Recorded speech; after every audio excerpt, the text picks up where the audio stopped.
excellent connection. That's nice. Can we do that? There we go. Alright, let's get this rolling.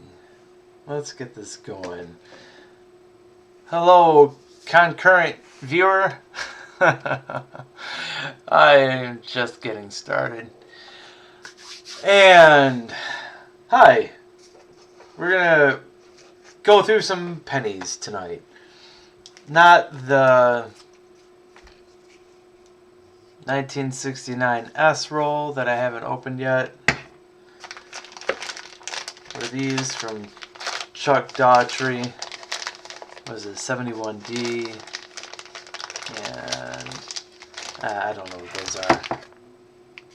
What's this one? Oh yeah, from this is Sunnyvale, California, 50-cent roll, bank OBW, I guess. You know, we'll see when it's open.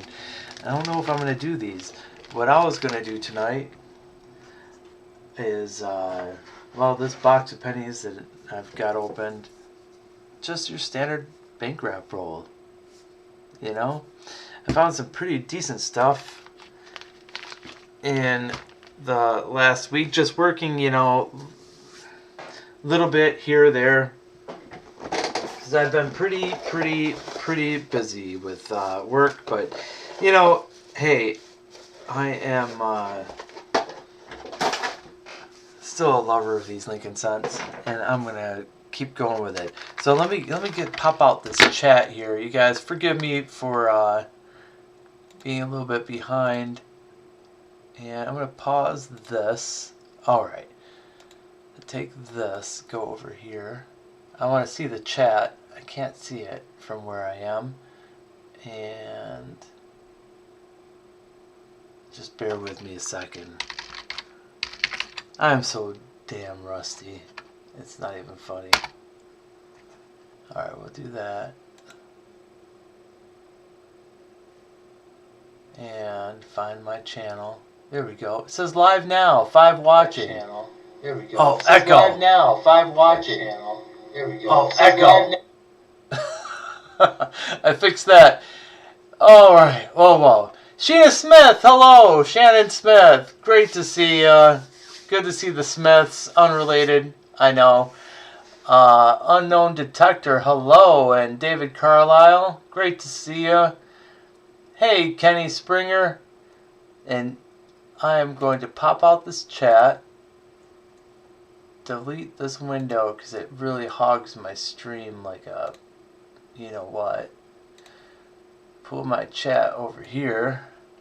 Come on, move to another monitor. Damn it. Okay, I said move. You know, sometimes computers don't want to listen to you. That's why they're dumb. Hey, Crispy, how's it going? Great to see everybody. I was going to put on the camera on me, but nobody wants to see that. So I got 2 cameras.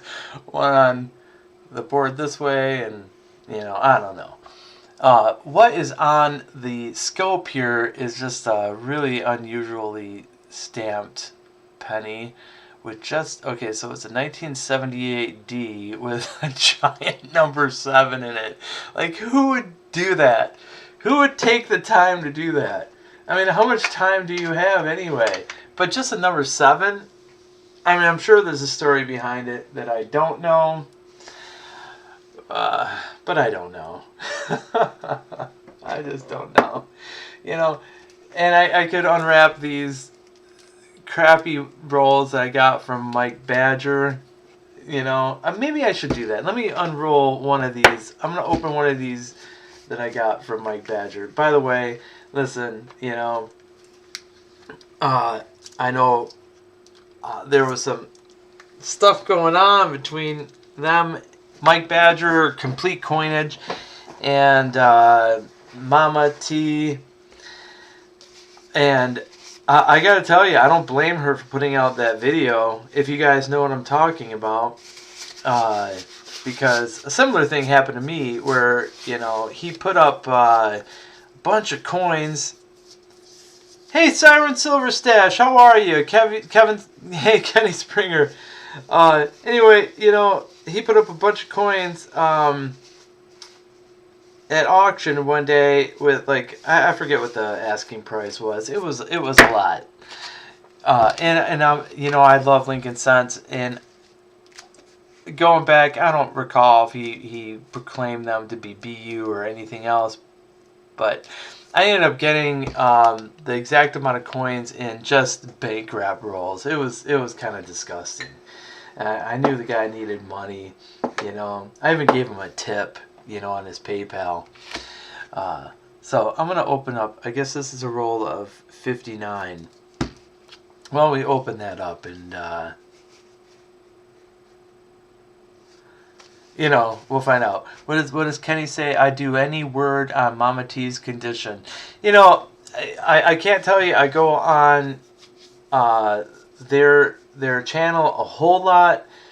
I respect them, though. I think they're upfront and honest. But I just know that she did a video on Mike Badger and him not sending items to them. You know, so that's rude. You know, you don't do that. That's fraud. Oh, she was in the hospital, eh? Oh, man.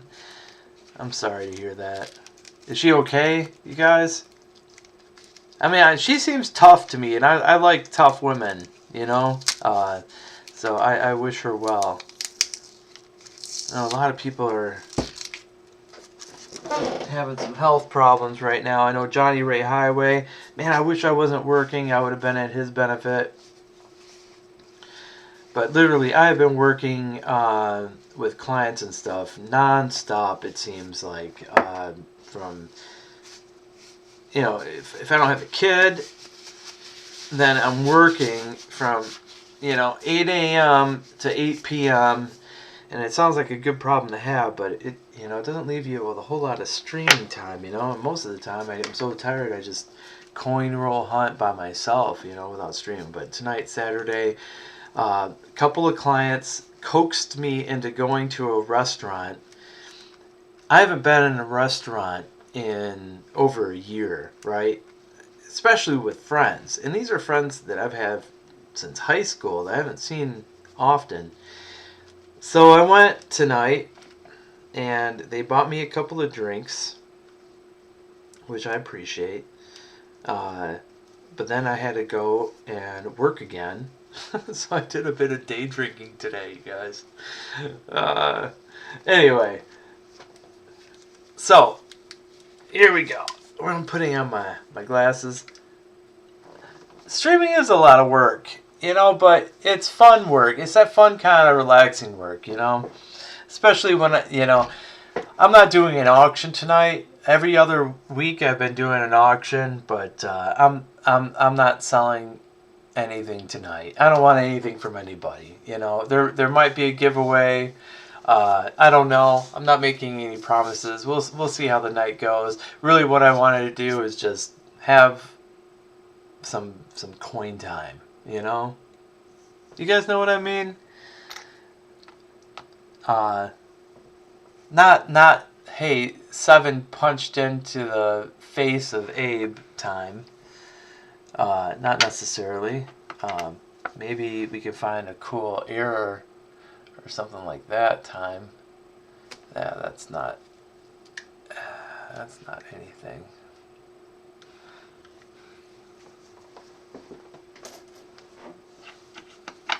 I don't want to go through the same coin over and over again. You know what I mean? That's why I don't want to really do a roll reveal or anything like that, because I think it's, you know, it's mind-numbing. It's so boring. There was something about this one that I put up for some reason. Something about it struck me as odd, but I don't. Just the toning around the edges, I suppose. But it's just environmental damage. Shannon Smith, run to the store, brother. I'll be up for a little while. So,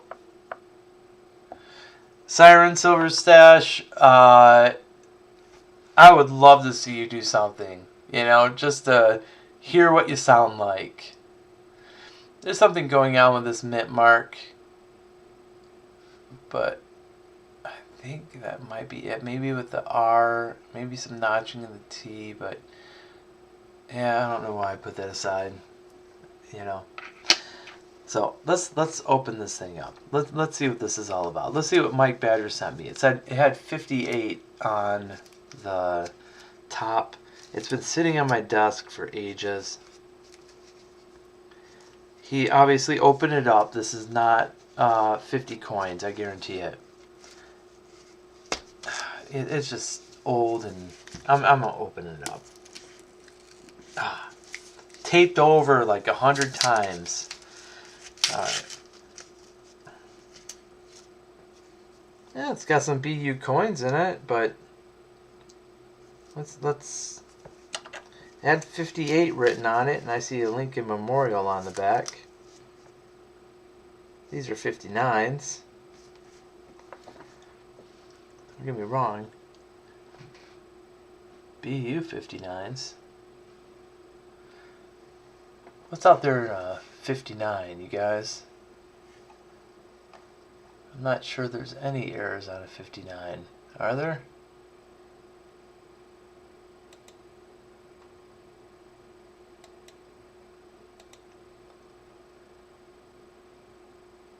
So the roll that said 58 actually has 59. John Rock the Duck, what's going on, my friend? Alright. So I'm opening up this roll that I got from Complete Coinage that's had 50 yen on it, and there's not 50 coins. Maybe, let's see, 2, 3.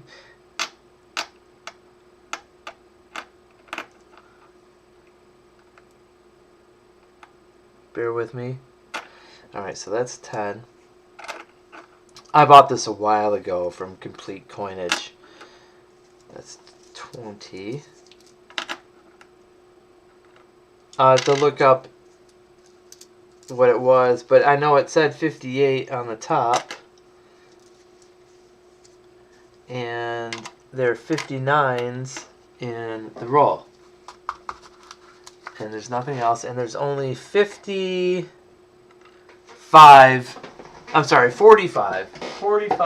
cents in there. Yeah. That sounds about right. Hold on, let's grab the tag here.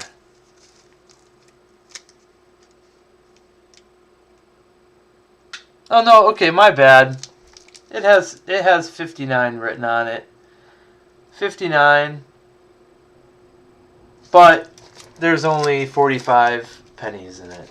So. Alright. Am I going to go through all these? I don't think there's any significant errors on a 59.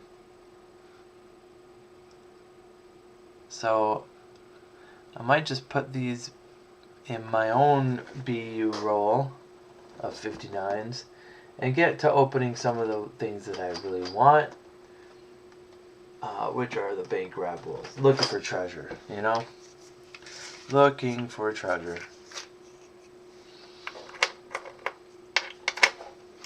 That's what I'm going to do. How's everybody doing tonight? Yeah, these in fact are nice BU specimens. I mean, there's some flaws on them, but nice lustrous red.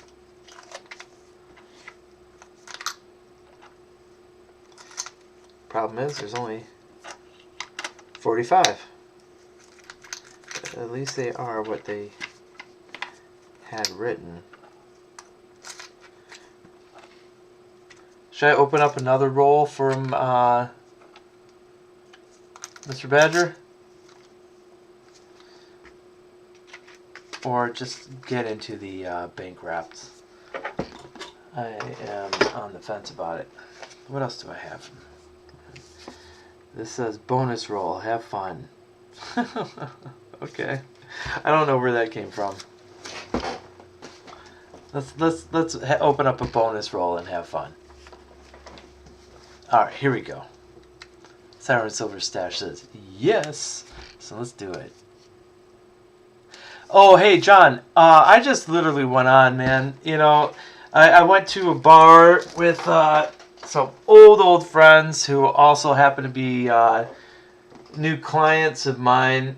And I saw some other friends from friggin' high school, you know, and they bought me a couple of drinks. And I was like, no, I gotta go. And I did have to go because I had a couple of... I finalized the deal for another property, which was good. And it wasn't a big money deal or anything, but it's good to just get the business done, you know. So I did that. And then another client had an issue. Where we're going to have to do some negotiating. So we finalized the terms of their negotiation.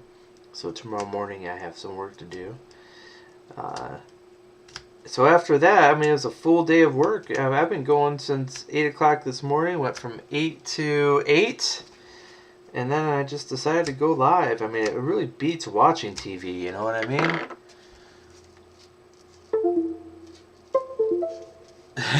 It was kind of a garden party. Listen, I haven't been to a restaurant in over a year, you guys. Not with people. So it was really weird. You know, there were people at tables, no masks on.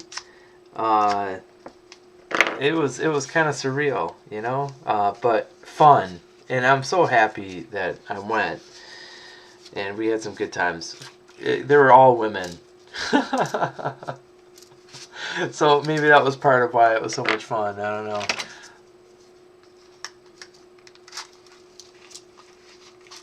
Alright, here we go.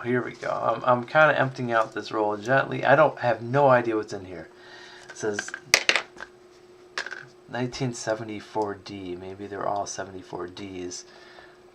With a 74D, I wouldn't be looking for much, except maybe there's an RPM or something. These are all going to be so boring to look at because all you're going to see are die striations and stuff. There's really nothing on a 74D that it's worth even searching for, to be honest. I like the fact that it's they're all BU except this one. Let's take a look at this character. Oh yeah, I mean the edges are toned. But it's brilliant. There's some significant die striations here. Siren Silver Stash says, "What?" Yeah, there were 4 women, and yeah, I was hanging out with them. They're good people. I love the ladies, though. You know, what can I say? I'm not going to say I'm good with them, but I like the female energy. Yeah, I'm not going to even go through all of these, you guys. I mean, this is just mechanical doubling that you see. And there are, as far as I know, and correct me if I'm wrong, if you're watching and you think that there's some significance to the 74Ds that I don't know, but the only thing that I would ever be looking for with a 74D, well, that actually looks like it might have some doubling on the 9 there. That looks like, wait, hold on a second. I don't think the 74D is known for anything, but that looks like a double die on that 9. That looks like notching. Am I crazy? Tell me I'm crazy, you guys, please. Hold on. I'm going to get out of this. Go here. I'm almost positive there's no 74D RPM. Wait, this only goes to 58. Let me go back one. My list is not complete, and I think I can't trust my memory anymore. RPM. Oh, there is a 74D RPM apparently. Oh, RPM with a die rotated counterclockwise. Okay, see the notching on the D there. Okay, so there is a 74. I'm going to update my list here.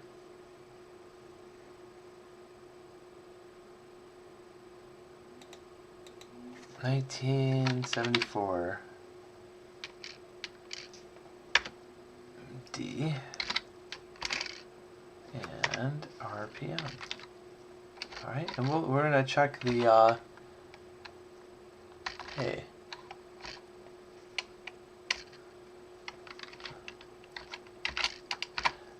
Lord knows I never claim to be an expert, right? I'm always learning. So there is a 74D RPM I could be looking for. Okay. We're going to do it. We're going to go for it. But I also want to check to see about the 74 DDO and DDR. Mostly the DDOs because DDRs kind of bore me a little bit. So 1974 DDO. There is a 74D DDO. Oh, who cares? Yeah, nobody cares about this really minute, minuscule. That's probably why it wasn't on my list. Not dramatic, thin date, BS. Extra thickness on We Trust and 4 of date. I don't care about extra thickness. When I'm looking for stuff, I want something dramatic. That ain't it. So it looks like 74D. It's only the DDO. It's something that I'd be looking for. That's probably why it wasn't on my list. All right.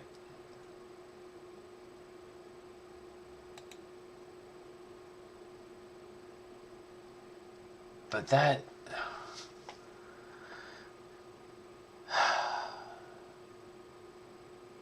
Let's put up another one and look at the 9.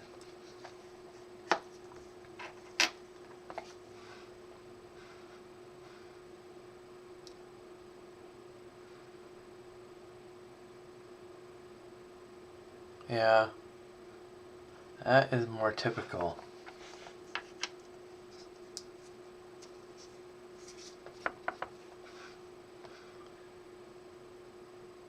Definitely typical.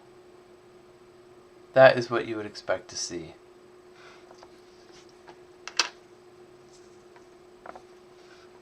But I cannot. Oh, that might be something on the D there. I cannot look at 74Ds all day long. I'm going to end up putting these in my roll and looking at them later.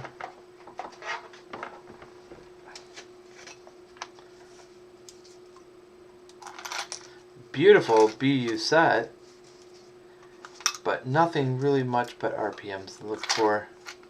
I don't want to do that. I'm going to open up some banks. Unless I should go for another Badger roll. Just to get them out of the way.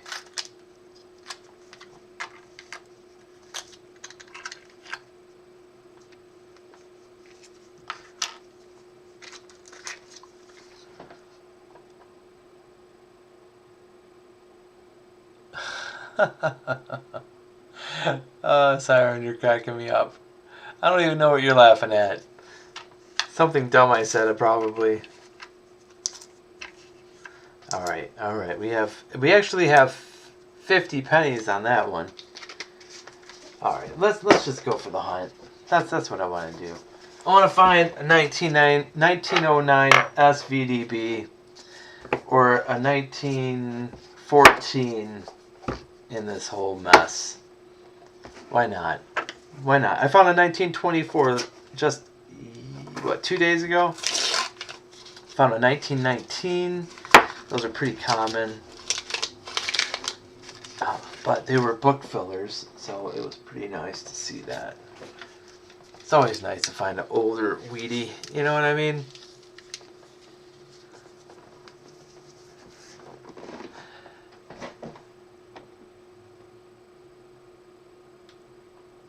Hey, coin collecting with Tyler, how's it going?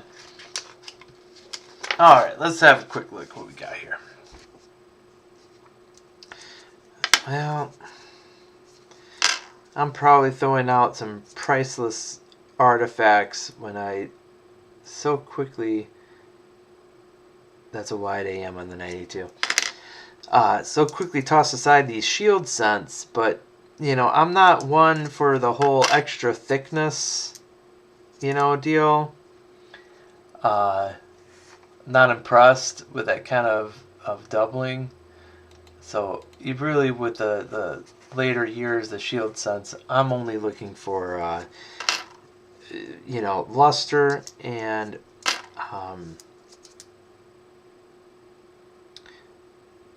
yeah, this is interesting. Lots of zinc blisters on this one. You know, I'm really only interested in really high quality coins. Look at all those zinc blisters. Wow. I want to see this reverse. Yep, that's exactly what I would expect for an 88. 75D, nothing to look at there.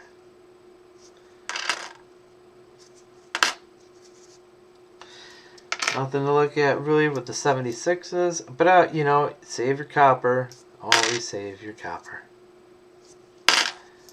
Anybody have any interesting stories to tell?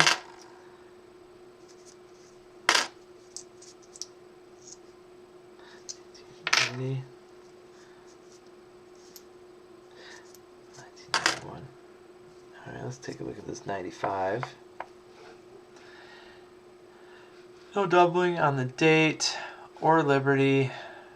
Yeah, no.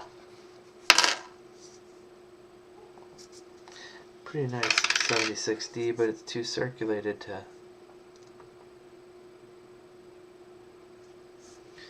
Hang on to the 2008D and review it later. Sorry if I'm mumbling, sometimes I do that. 98 is a close AM. 77 we'll keep for the copper. And what the... Oh, 2014. Yikes. Man, these newer zinc pennies, they corrode so easily, so quickly.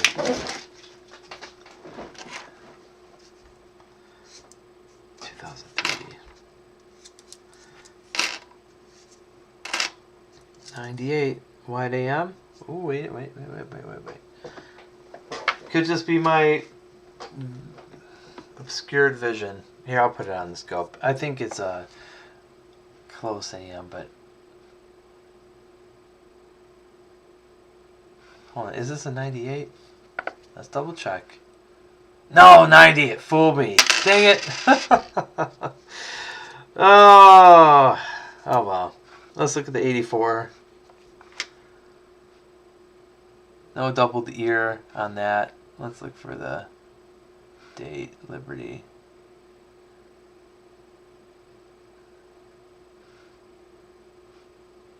No. I mean, I saw something at Liberty there, but it's nothing. It's not doubling. All right. Hey, we found another one of these, guys. Always nice finding these 2009s. Hey, what's up, guys? Welcome to the Capitol building. Alright, so hey, we'll add that to the little stack. Is that a D or nope, that's just a P. It's all good. All good. All good things. We should probably put on some music, huh? 89. We're not going to look for the initials on that one. Or that one. Here's another 95D. Let's see what we got. Not doubled.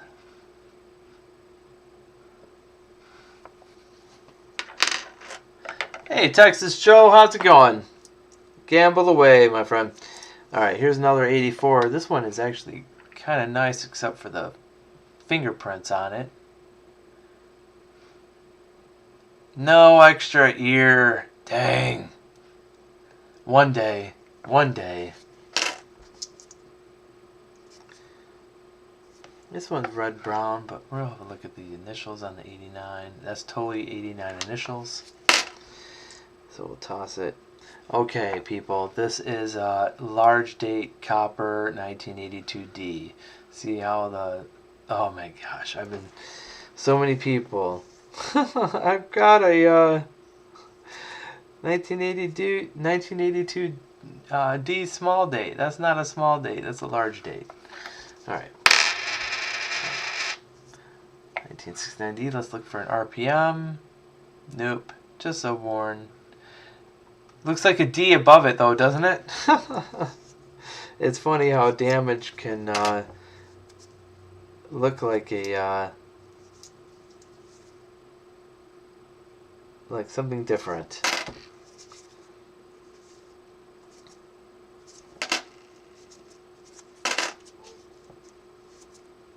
Oh boy.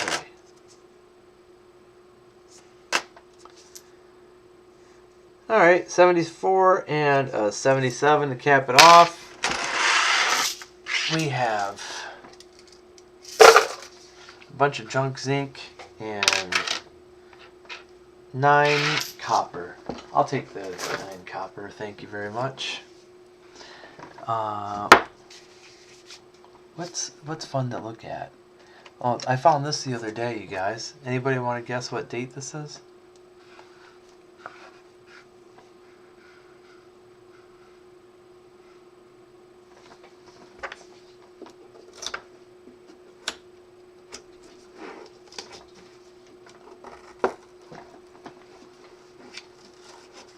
Thanks everybody for hanging out. Yeah, there's definitely some... Let me know if there's any quirks with the games. I'm still, you know... I can't tell you I've been working on it, but, you know, it's a work in progress. Let's just put it that way. John, I am not with someone tonight. No helper. 1966. I could be. I think my friends were trying to hook me up with someone tonight. But honestly, I had an eye out for someone else. So that's why I didn't go to the other bar. Yeah, it's a Wham, David Carlisle. That's right. What year do you think? Not a particularly rare one, but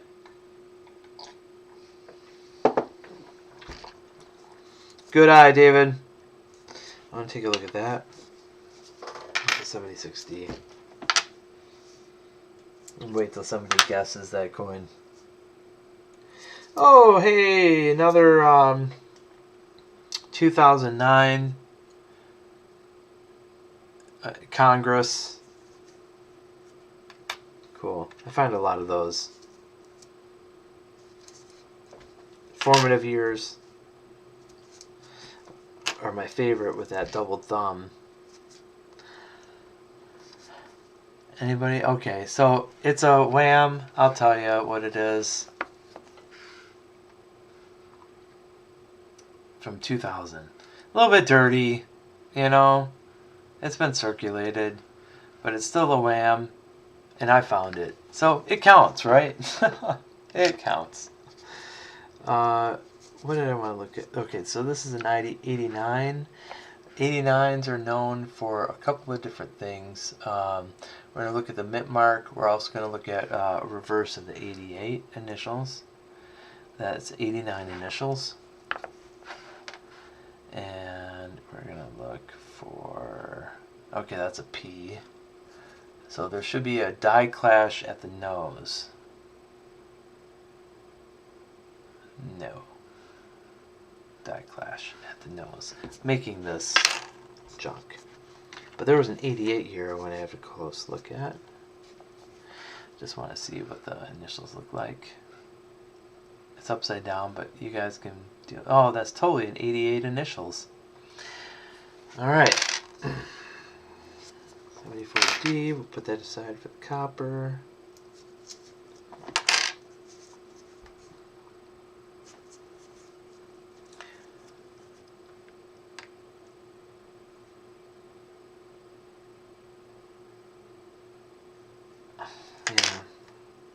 Sorry, I got hung up there. I'm like, I know that 87 is worth looking at, but it's 87P for the obverse. 87D is known for like doubled columns, so it's a DDR.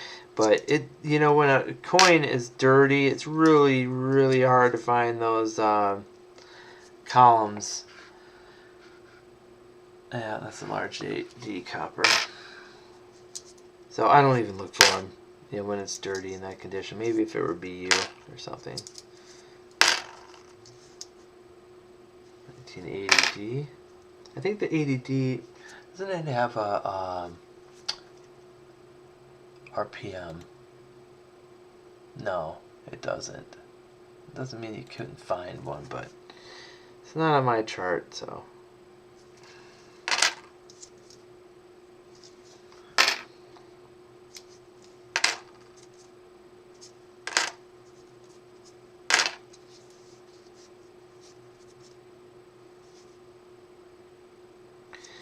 Okay,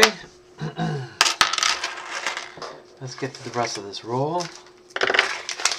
Have a toast. Too dirty to look at, too messed up to look at. Crappy. Ooh. Nope. 1999. It is a close AM. Darn it. One day I'll find that wide AM on the 99. Let's just look at it upside down. Wait, what? Hold on a second. Yeah, that's why, right? Because that's an 86. I lost my 99. I dropped it somewhere. Hold on. 86 goes there. Where's that 99? I dropped it on my board, and now I can't find it. That is the problem with having too many coins on your board. Here it is. Right. I'm pretty sure this is a close AM. And it is. Okay. I got excited there, but it was an 86 on the scope. Yeah, that happens. That happens. 2020, but it's beat up. 1984. Brown. No doubled ear. I hope everybody's doing well tonight. What's a WHAM? Asks Texas Joe. Well, Texas Joe, it's an acronym, and it stands for a wide AM, and that's to be differentiated between that and a close AM, and we're referring to the space that exists between the A and the M in America. For example, here's a 1998. And these were mostly, and by largely, predominantly produced with dies that had close AM. So the A and the M will be touching almost. See that? So you look at that, mark it, notice the difference between it, right? So on the 1998, the 1999 and the 2000s have a rarity, or a variety, if you will, that were produced with different dyes, and they will look like, instead of like that, like this is a 2000 example, so that was 98, that's a close AM. The common, the uncommon, is this space here between the A and the M. So, you know, a couple of microns, you know, wider, but it represents a rarity, and they become more collectible. So the 98, 99, and 2000s, you'll be looking for the wide AM, the WHAM. And with the 1992s, you'll be looking for the reverse. You'll be looking for the close AMs, because the 1992s, let me find one that's kind of BU. Here's the 1992. By and large, the 1992s are going to have a close AM more commonly. I'm sorry, they're going to have a wide AM more commonly, but you'll be looking for the close AM variety. You find that close AM and you're in some pretty good money if the coin is in good condition. So always look for the close AM on the 1992s. And I believe it is with, there's also a DDO at the eye. The 1992 reverse is both with the Philadelphia as well as the Denver mintages. So you're looking for either the P or the D on the close AM. But unfortunately, all I've ever found on the 1992s are the wide AMs, the common ones, and who gives a crap. But every once in a while you'll find some interesting stuff like this herpes guy. Anybody want a 1992? Hey babe, touch me. No, those aren't herpes, it's just a rash. Sorry, I'm gross. So that roll only produced 6 copper coins, and that kind of stinks. Thanks a lot, roll.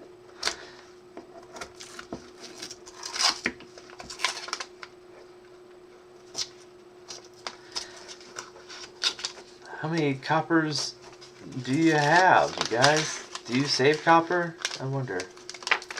I always save my copper.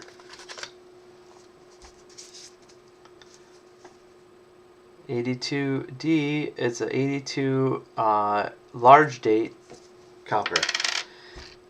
You'll want to be looking for the 82 small date copper. That's the big money coin. 74Ds don't have anything really going on with them. So we toss them aside.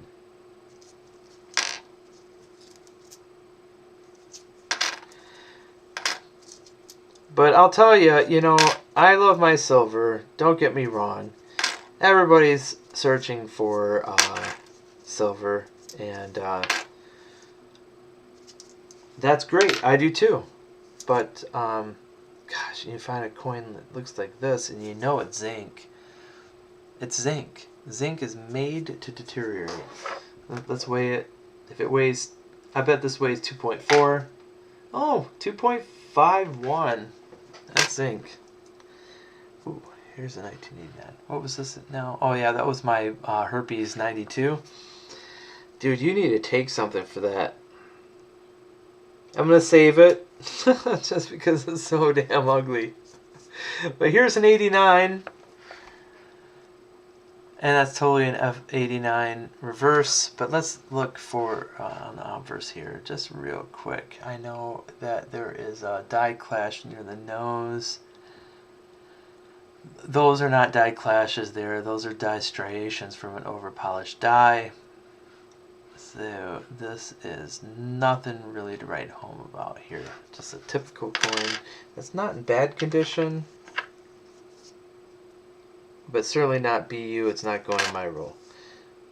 Another 82D. Copper large date. Who cares? You know, I'll tell you, this last box that I went through, so 2 boxes ago, I had a wonderful Canadian and wheat set box. It was amazing. And of course I didn't record it. It was one of those weeks where, you know, I just, well, hey, I was just doing what I do. And then the next box after, it literally had like 2 wheat cents in it. Really stunk. Lots of copper, but no, hardly any Canadians.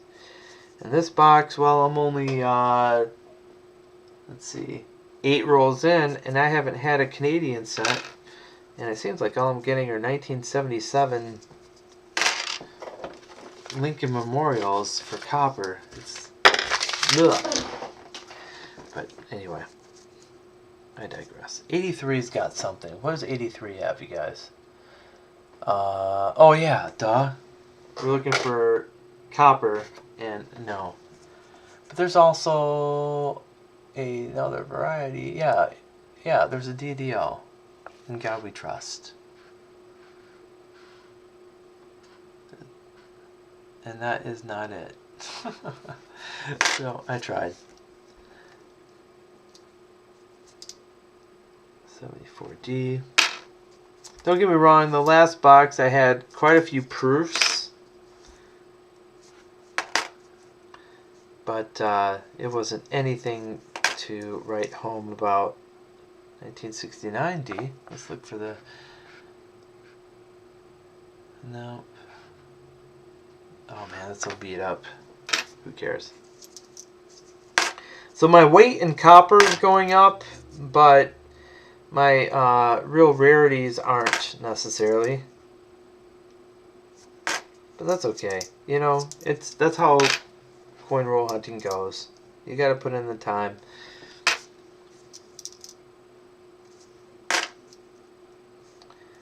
Everybody knows 76 and 77 is nothing for varieties. So anyway, bro, I hope I answered your question about the wide AM. Is it 2000 close AM? But if you have any more questions, feel free to ask. I've got a list that I work with that I know I promised Shannon Smith a long time ago to share. And I haven't done that, and I apologize. But he hasn't shared his either, so I don't feel that bad.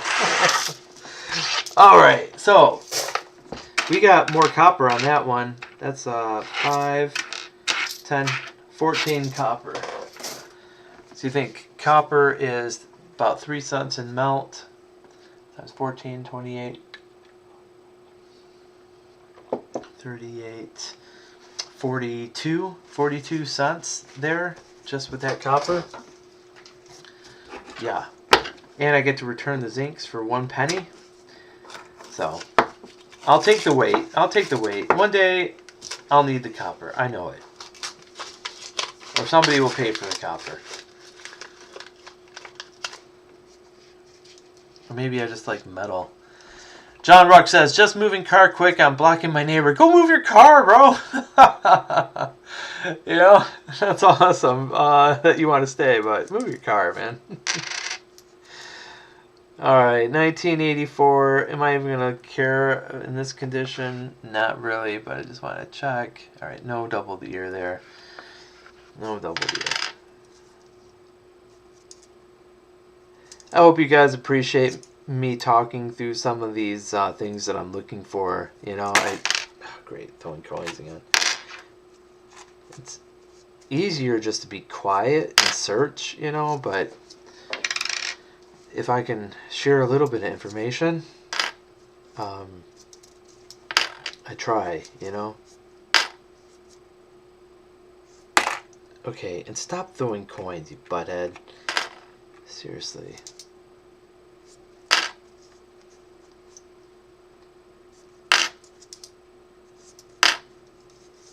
Don't get me wrong, there's some great luster on some of these 2020s and 2020Ds, but, you know, it doesn't matter when there's a distracting, you know, contact mark.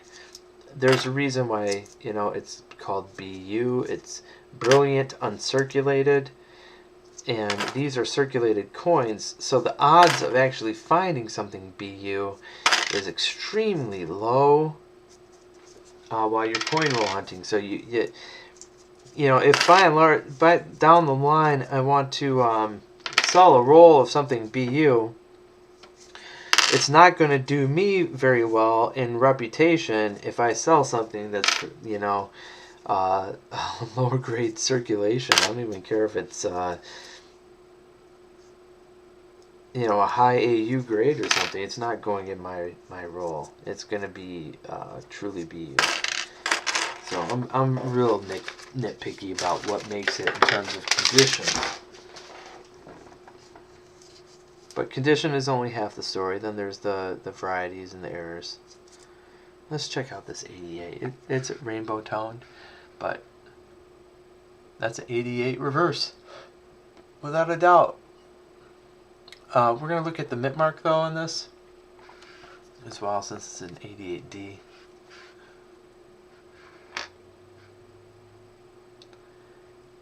And that is not an RPM. And what you're looking at here is not this. Basically, I don't know if you can see my arrow over the cursor moving around the south and east edge of the mint mark. That is not doubling. That is not an RPM.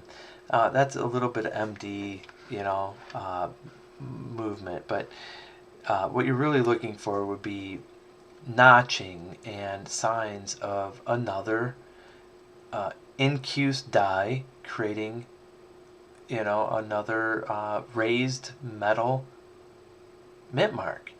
And usually it's evidenced by another mint mark readily visible, but even on the less visible ones where it's more of like a in tune mint mark, more closely matched to the existing one, you'll see it vary off by a slight degree. You'll see some notching, in other words, and that one does not have it.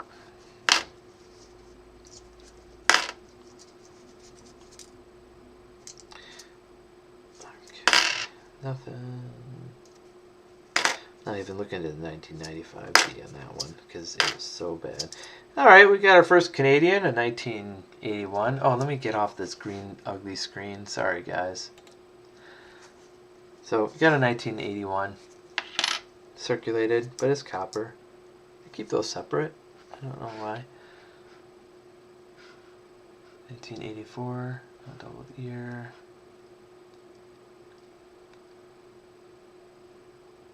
Lots of die striations there.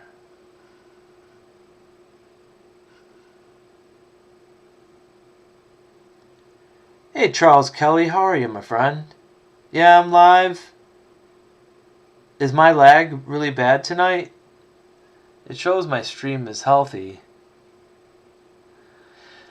But I don't know. I'm just going through some pennies, my friend. Thanks for stopping by to say hi. That's really cool. There must be something a lot cooler going on. Maybe somebody's buying something or selling something, which I am not doing tonight. I am not doing an auction tonight. I didn't have any time to prep. And you know how I like to give you guys, a good, accurate preview, and I wasn't able to. So, please forgive me. Yeah, that's nothing really great in that roll. 6 copper, including the Canadian, which we'll put in a separate bag.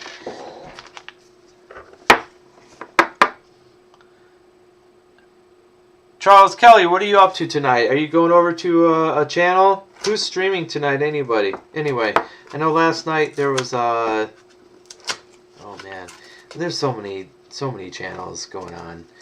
I appreciate anybody just stopping by to my humble channel.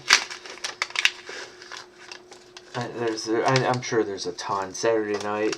All right, there's a 71D. That we could look for an RPM, and I'm pretty sure I have to loosen these glasses up a little bit. Oh man, it's killing me. That might be. Let's go to the full screen scope here.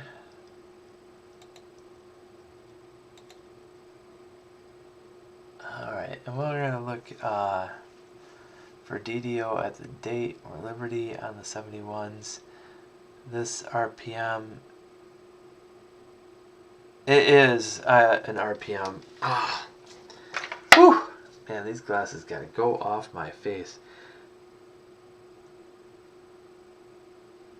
Hey, Perry Moreno, how are you doing? So I can tell you right now, if you look at this D, you're looking at an RPM. You can see notching over to the northwest side of the D. You also see some inner workings going on where the first pressing was knocked down a little bit by the second. So what sort of 71D is this? Well, I don't know. Let's check real quick. I'm just curious. I mean, this is not the greatest condition coin in the world. If you had something BU, it would be a lot easier to determine. So just bear with me. We're gonna check this out real quick, just out of curiosity, because this is what I do. We're gonna go Variety Vista. We're gonna go to RPMs. It's a 1971D, correct? All right, so there's nothing tilted. It's not tilted. It's going west. It might very well be. This one says DD tilted. Let's have a look here. If I move this, wait, no. Okay, so it's the right-hand corner you'll be able to see on the screen. All right, let me move my. All right, let's attribute this real quick. There's damage. Something hit that D on the east side of it a little bit, but I'm looking at the notching on the west side of the D.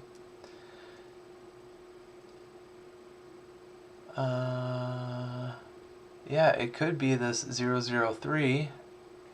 Maybe not as significant.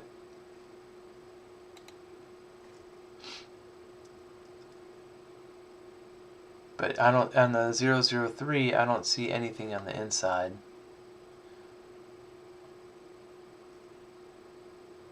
004. The 001 has, it's tilted, and we would see notching coming down to the south and outside. The 002.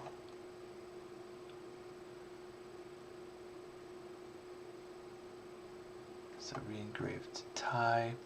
And there's a die gouge above the L of Liberty. Let's have a quick look at the L above Liberty.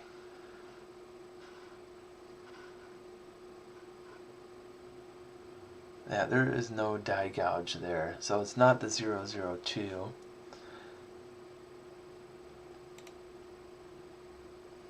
I'm thinking this 003. But there's no other die markers.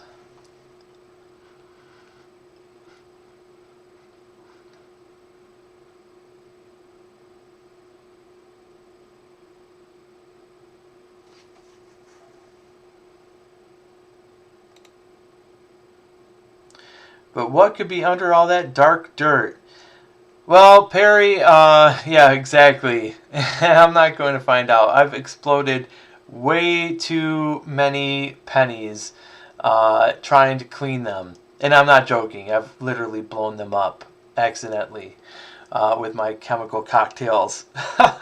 So, you know, I can tell you, I can clean this coin right up and I can make it pretty shiny, but it's not worth it. This is an RPM of some kind. It's probably the 003, but because it is brown, you know, I'm probably going to throw this away and not brag about it. But it was fun looking at it, you know. It was fun looking at it. So let's get back to the hunt, you guys. This is going in the copper cull. Goodbye. All right, let's weigh this 83. And thank you for stopping by to check out the channel. I mean, this is kind of, you know... Oh, hey, wait. It's not an 83. It's an 81. I don't have my glasses. My you guys don't even know. Hold on. Let's,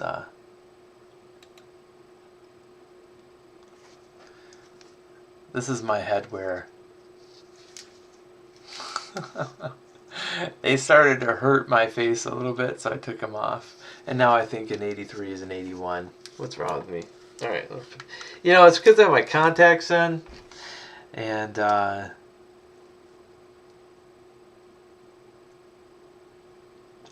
if I held it out way out here, I could see it perfectly, but when I'm close, I can't. So the glasses help out. But man, they're killer.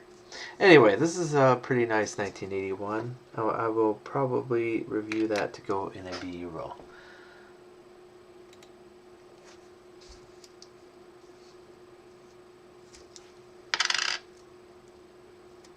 I know I got problems.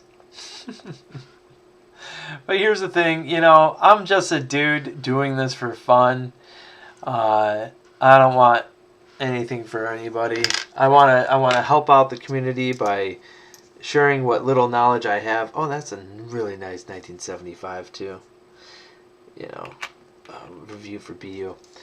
I have auctions every once in a while, and like to do, you know, coin roll hunts too, but you know, I haven't been huge on them. So most of my coin roll hunts I just do, you know, in the comfort and convenience of my own home. That is definitely 89 reverse. So, hey, pretty much hanging out and talking coins. And if ever anybody likes it, then they're more than welcome to hang out, you know? That's kind of my thing. Oh, that looks like, wait, hold on a second. Hey, Kelly Michaud, you know, not really tonight. Not yet. But, I think that we got doubled initials here. Let me go to this full screen scope. It's always check my 88s. And that is not. It was just a reflection. Dang. Just a reflection of a really overworked die here on the 88. Did the 88 have a DDR?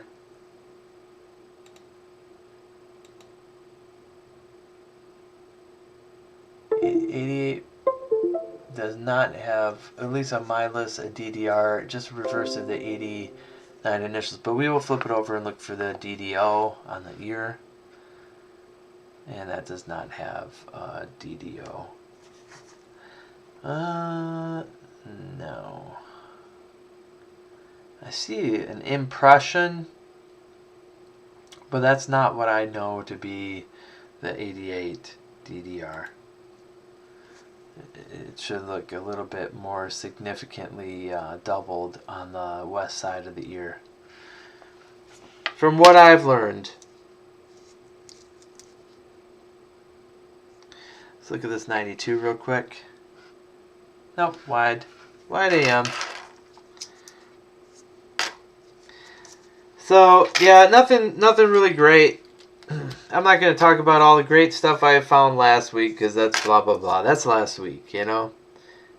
There's a 63. Is that a... Okay, just a 63D. Alright, nothing.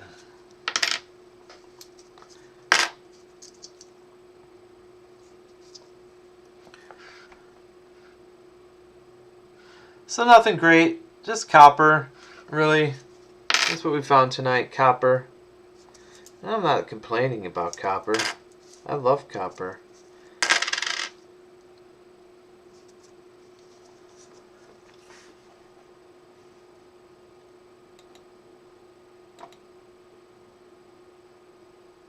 We're going to look for DDO on this one too. Nope. Too damaged really to tell. Could have been at one point. Who knows? Too heavily circulated. At least we're making out with a lot of copper on this roll. But no Wheaties yet. Which is no disappointing. This is a large date copper D on the 1982. Decent condition. 1981 Canadian.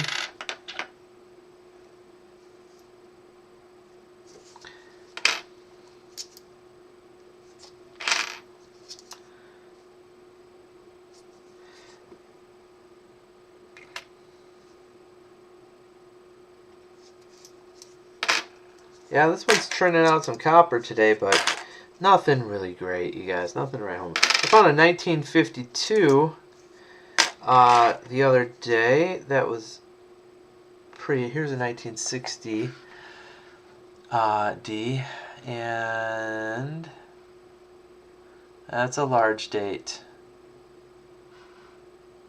So guess what? Goes in the copper call. We're just going to check out this 95 real quick. Yeah, nothing. Nothing. Okay.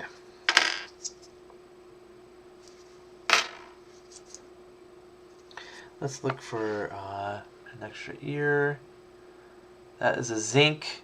That is a zinc blister right there. Not doubling or anything. And that's a typical 88 initial. Alright, well, you know, we're plugging along.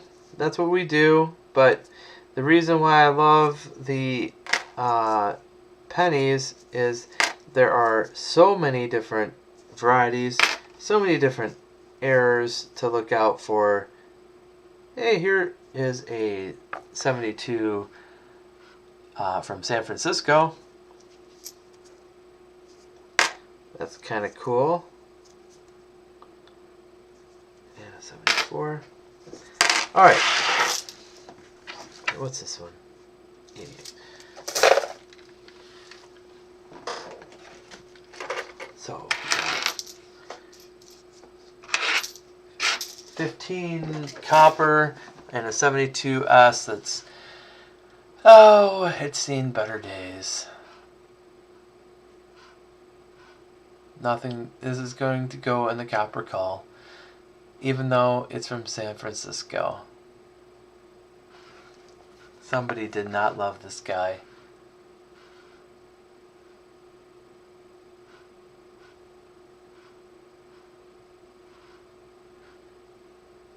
I haven't run too many 69s. I would be looking at for the floating roof.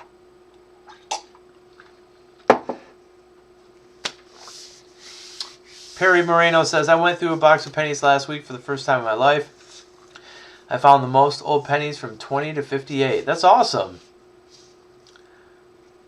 Found 84 of them. Usually only find 5 or 6. You know, yeah, and it happens. I think with a lot of these, you're looking at the potential of collection dumps. I found, yeah, many wheat cents. In fact, I found, of course, Indian head cents. I found, in one box, I think I found 5 Indian head cents.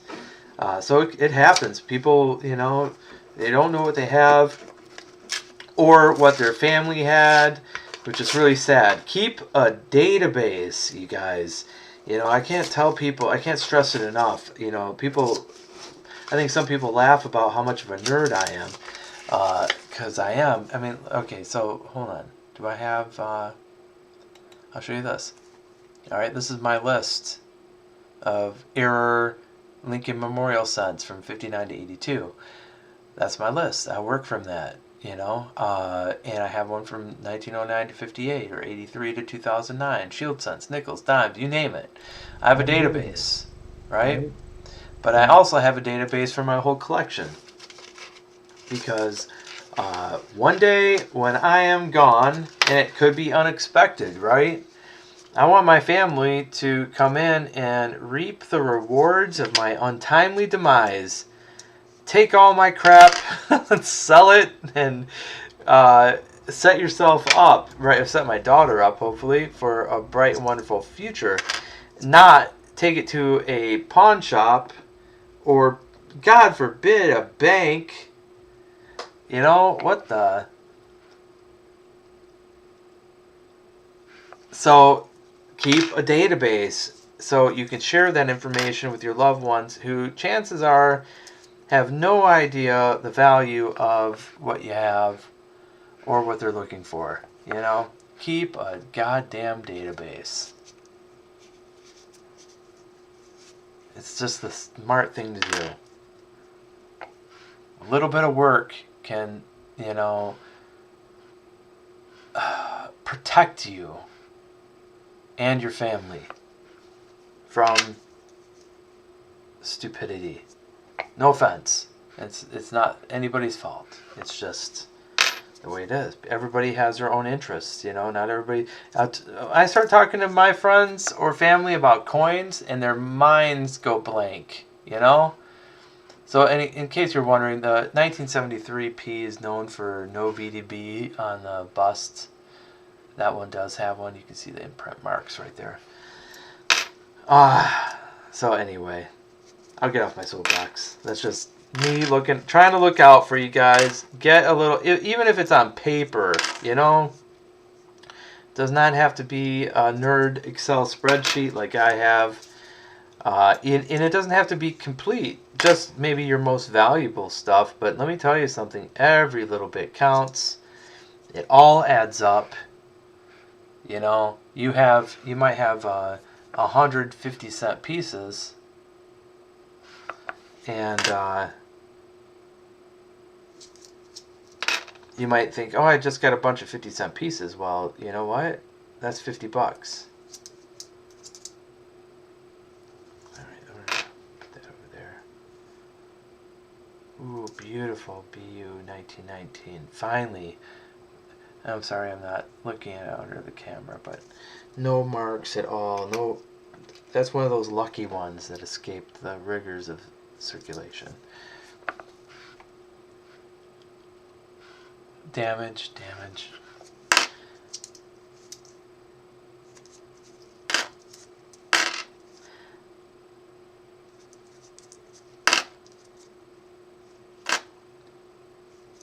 Pretty nice 1967. Not BU.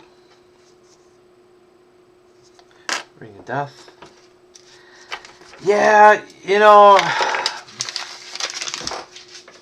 it would be great to find, you know, that 1909 SVDB while I am streaming. But that's not my luck, you guys. You know, it just hasn't happened. Oh man, it's been eaten alive. I would love to find a 1914 as well. I really need a 1914D for my book. There's a 1961 from Canada. I found a few really older Canadians with King George on it. And I know there might be worth $1 or $2, but oh, look at this beautiful 1982D. Let's just I'll tell you, finding them in this condition is getting more and more rare. Well, think about it. It's a 40-year-old coin, basically. Right? And that is pretty special. Here, what is this one? 88. But it was too damaged to look at.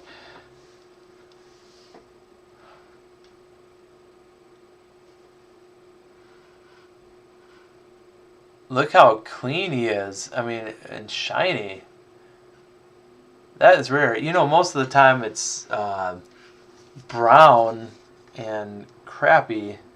So you find an 82D like that. You know what? I save it. This is probably it's gonna go under scrutiny, but it probably will go in the BU roll. All right, so we got 5, 10, like 13 coppers. I'll take it. You know,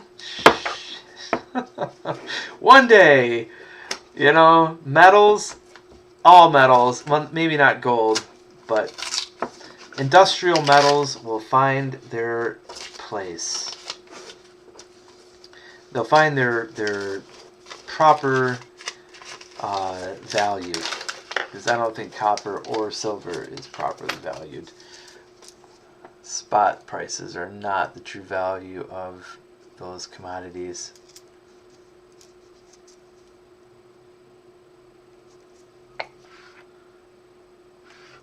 That was the 84, you guys. I gotta hold these out here just to see them. 1999, close AM. So, yeah, you know, that is a true close AM. Look how it touches. You want it as wide away from the distance between the A and M has to be as wide away as the M and the E. And that, look how worn that is. Anyway.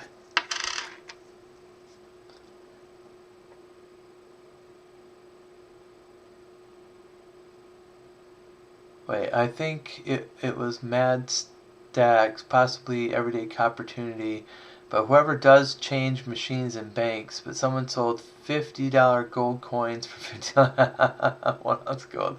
Yeah, I don't believe that in a second. I don't think anybody's that dumb, John. You know, there's a lot of, you know, like. What am I going to say here? Yeah, I want to say BS is what I really want to say. Self-promo, look what I did, kind of stuff. But, you know, the back of my mind is all about reality and what's Occam's razor, you know what I mean? I mean, unbelievable things do happen. And if something like that really did happen to someone, I'd be like, sweet, that's awesome, congratulations. But I hear it so many times that it makes me feel like half of it is not true. I've heard too many times, oh, you know, I found this customer roll wrap and all these coins were in there, and you know what? No, I don't believe it. People by and large know what they have. They know the difference between silver. That's why you don't hardly find silver quarters in quarter rolls. People know what silver is. They're not stupid. The times that you find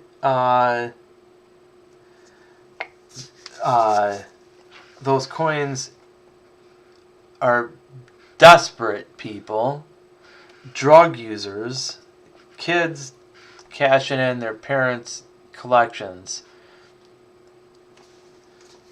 And you guys think that's a floating roof? So, yeah, I just don't.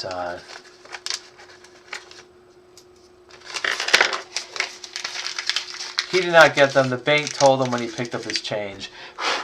Yeah, that's possible. You know. Okay, I see what those are. I don't. So ain't the 1992 close AM worth the most? Yes, Perry, it is. The close AM looks the most. See, I see a line. I see a line coming off the top. It's small, but I equate that to the almost no FG. On the back of, you know, let's say the 72 or 73 Kennedy $50. It's almost one, but it ain't, right? And almost just doesn't cut it. It's still a grease strike, but it's not a floater. It's a stick. It's a stick-built roof. So, no, that's going in the call for sure. It's got to be a floater. It's got to be a no FG. Especially in that condition. For anyone to be interested in a brown coin that's been circulated, it better be like a dramatic error.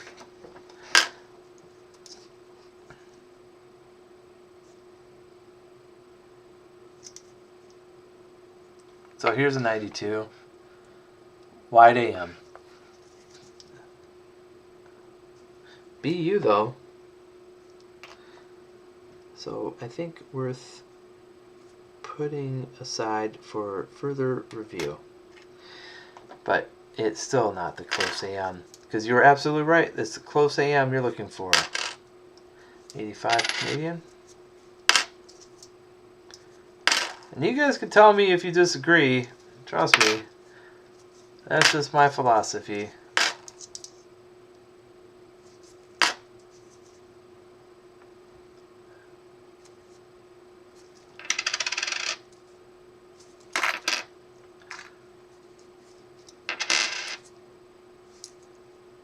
79P. There's nothing special there, but it is copper. This is an 88. And those are 88 initials. One day, actually I have found a couple of those 88s with the reverse of the 89 and 89s with the reverse of the 88. So I really can't complain about that. They're in my collection.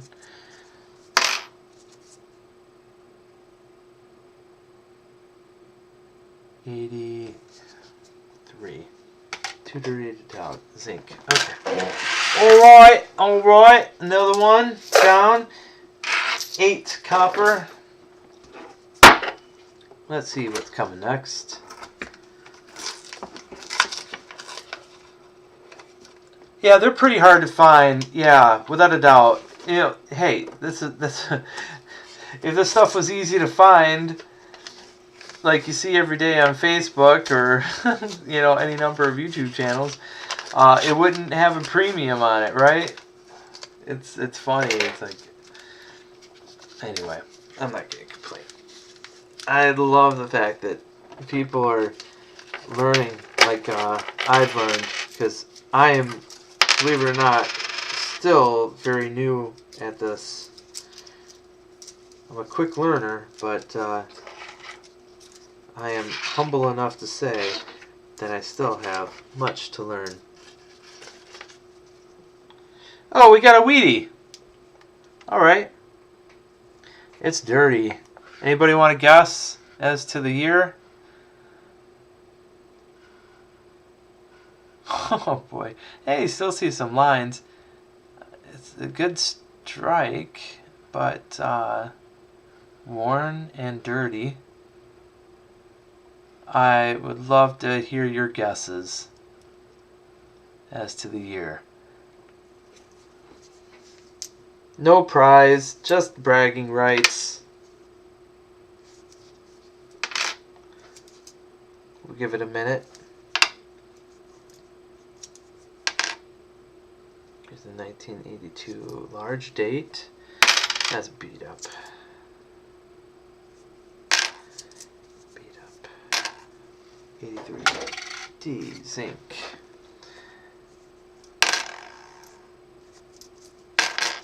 Our first Wheatie of the evening. Let's see what it is. As soon as I'm done with this roll, I'll flip it over.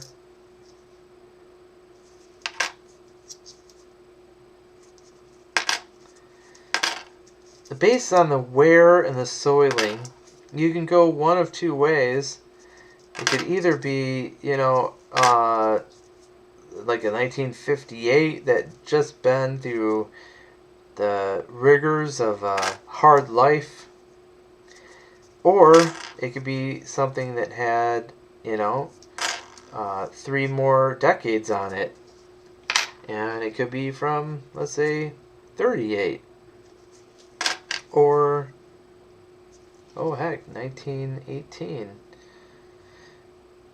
97D is in nice shape. I should look at the reverse on that.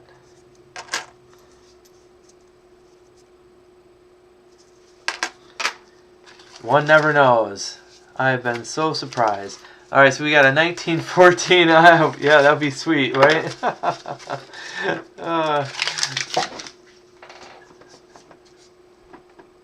That is why they call it coin roll hunting. You got that right, David. Let's see. We'll look at this 84 as well. Once we flip that. Wheatie. Close AM. This is the 90s. No, 85 on the Canadian. Alright, so I think that wheat cent will be dropping coins everywhere. I think it's going to be a 56. That's my guess. 56. I have learned to keep my expectations low and then be pleasantly surprised rather than the other of expecting something great and then being disappointed. Because if you have that attitude, you are not going to do this as a hobby. Because this is a hobby replete with disappointment and hopes, broken hopes. So don't do it. Do it for the love and the thrill of the hunt, not for fulfilling hopes and dreams. Okay. Let's flip it, you guys. Let's flip it. We got, so far, 7 coppers, not including this weedy, which is a 1952. 1952. I said 56, didn't I? John Ruck wins 49. Price is Right rules. You were only 3 away, my friend. Boy, is this just a nasty coin, huh? It's been through the rigors of a hard life. Poor, poor, poor Lincoln cent. Nothing special. It's a Wheatie. But guess what? It's going in the Wheaties call bag. So, I wanted to look at this. 1984. No double ear. Oh, we have to look at the Liberty too. Thin. It's the thin copper line. And post-mint damage. Okay. And this 1997. 1997. Let's look at these columns real quick. I'm not a big column searcher for doubling.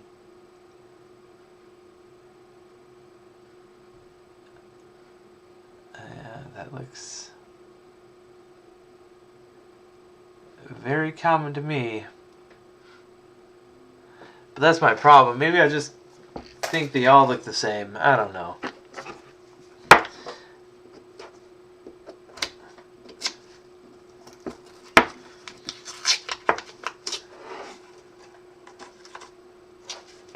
My 1920, the 20 was very faded. Well, it could be a grease strike, Perry. You know, the grease in between the dies will often create like very weak strikes on the devices. So if you have one portion of the coin that shows a lot of weakness and the rest of the coin is otherwise a nice strike and doesn't show a whole lot of wear, chances are you got a grease strike on your hands, and those can collect a premium.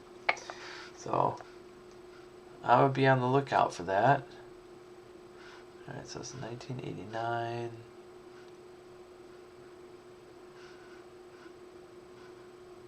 Okay, let me check the initials since nothing was on the obverse.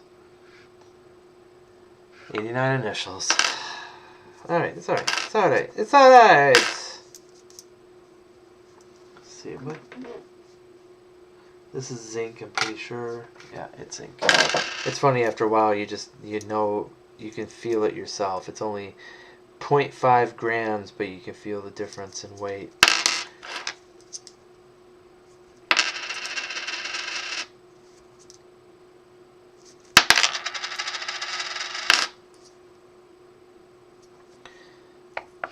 Beat up 84 and no double ear. I didn't think there would be, but you know, I like to check for those 84s. Regardless of condition. Just to find that double ear, that would be cool to find. Wide AM on the 92.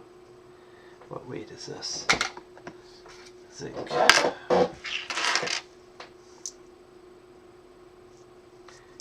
we'll look at the 69 reverse.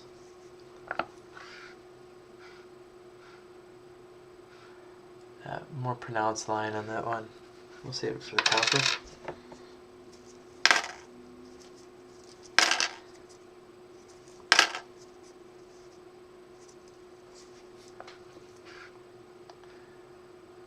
That's definitely an 88.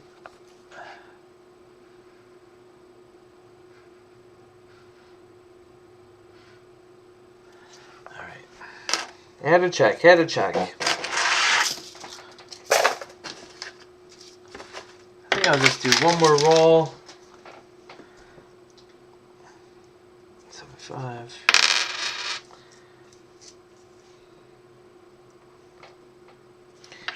Alright, 82 large date.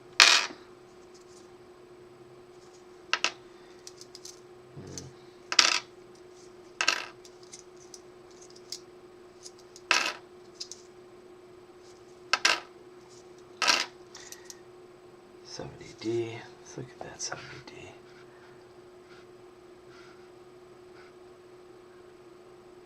Nothing unique about that. I'm so hard on my pennies. I'm sure I'm giving them. That's really beautiful, 1984. Giving them a low self-esteem or something. Well, that's a beautiful ear, but it's not a doubled ear. I don't see any doubling. This is a later dye state. Look at all the dye striation marks. The over-polished dye. But it's nice and shiny. The U's obliterated. Maybe a little grease, over-greased action there. Pretty nice preserved condition though. Even for, I'll save the zinc coins if they're nice and they're, 40 years old. Pull them out, let them get retired.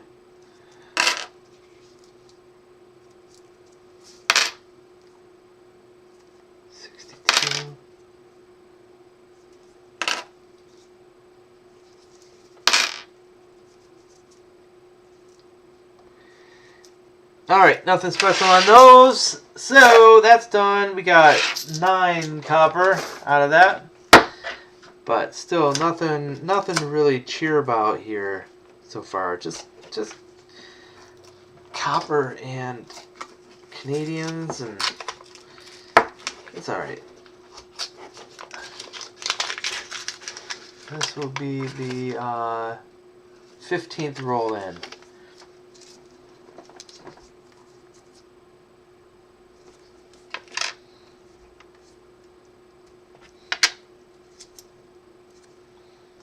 Yeah, we can do that just to look at the mint mark, but... Oh, 75. I thought it was 70. Never mind. Nothing on 75.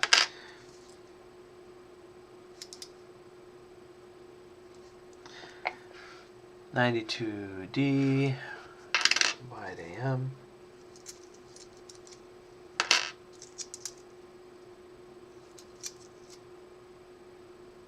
I think it's another wide AM here, but just double check. Yeah, 92D wide AM.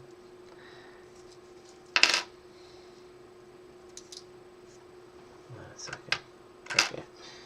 Thought I had a reverse die there, but nope.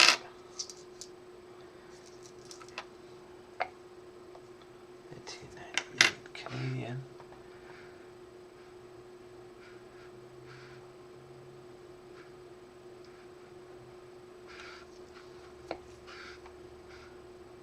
Typical 89. Okay.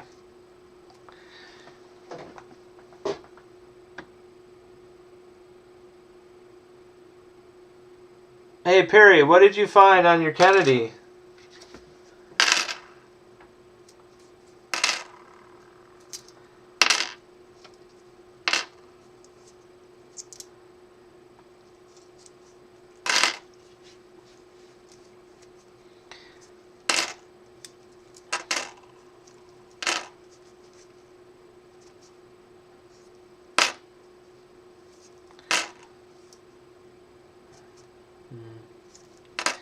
Yeah, these are turning out to be not great.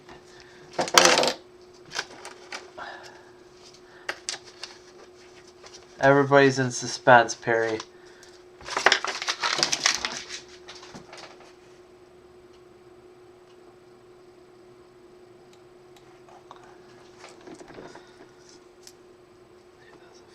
(2005, 2014, 15, 19). Nope.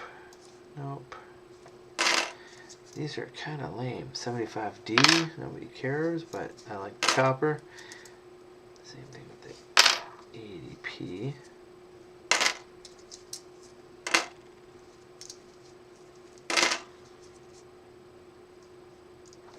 We'll wait at 83 and it's zinc. One day I'll find one of those copper 83s.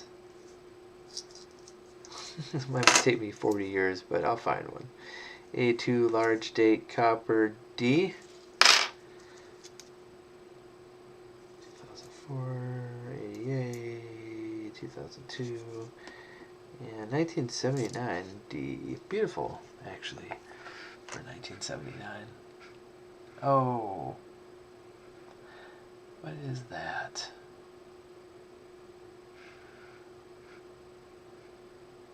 Filled in mint mark.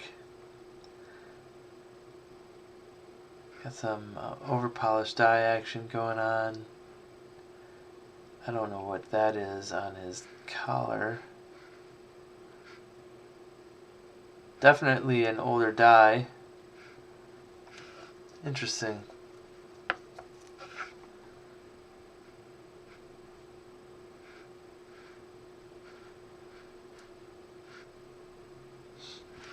Nothing particularly special, but great condition.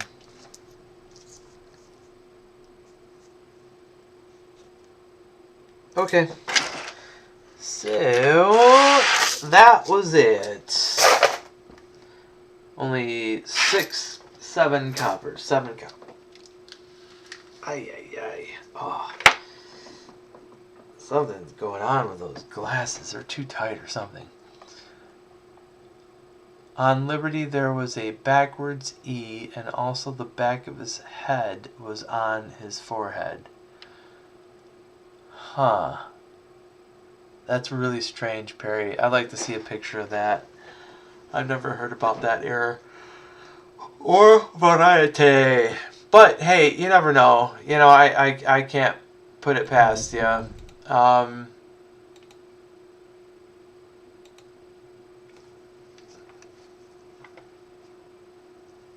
What's up? I'm going to play a song, I think, and then call it a night. Thanks for joining. Anybody who is on and watching, I hope you had a good time. I know it wasn't that exciting because I wasn't selling anything.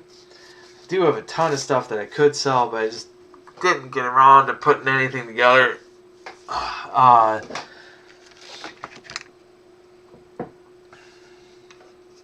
don't know if I'm selling this at all. This is... Oh yeah, this is the Columbian Exposition. You can't see it from there. 1923. Hey, thanks, Perry.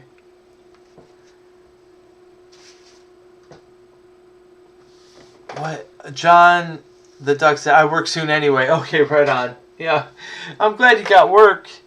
Man, I've been busy. I've been so busy with work. I just, sometimes I wish I want a break, but no, as soon as you stop spinning your wheels in my business, it's all over, you know? I have a loop somewhere. I could do a little show and tell. Oh, do you guys want to see the new 2020 American or 2021 American Silver Eagle proofs? Those are always fun. But other than that, I don't have too much on my desk to show off, really. 1948 BU. That's a really nice Benji, actually, from 48. Look at that cartwheeling. I gotta find a home for that.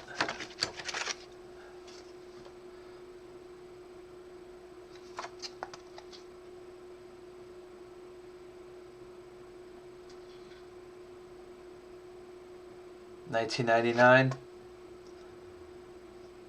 I think that's a 1/10 ounce American Gold Eagle. It's almost too shiny to come out in the camera. Gotta find a home for that too. What's wrong with me? I'm working too hard. I gotta get to this stuff.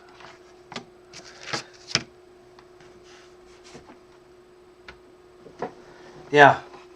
I'm going to put that away, actually. This stuff should go into deep storage. I have all these commemoratives, too. The 1925 Stone Mountain. Oh, here's the Columbian Exposition.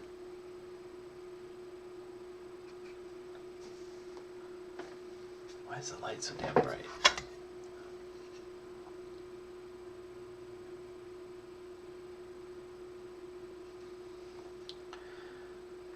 Yeah, that's pretty nice. Pretty decent condition. I think it's been dipped. That's why I haven't sent it to PCGS. I don't want to waste my money, you know.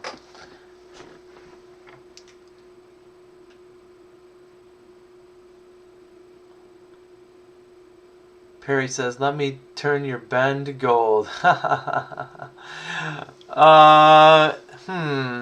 Do you mean like gold plated?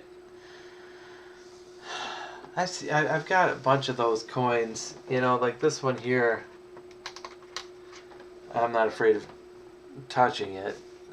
It's a penny, but it's a gold-plated penny, and you find these all the time. It's pretty cool. I mean, it's probably less than a flake of gold that's on there, but I like it. That one still has all of it. There's another one here somewhere that, yeah, this one I think.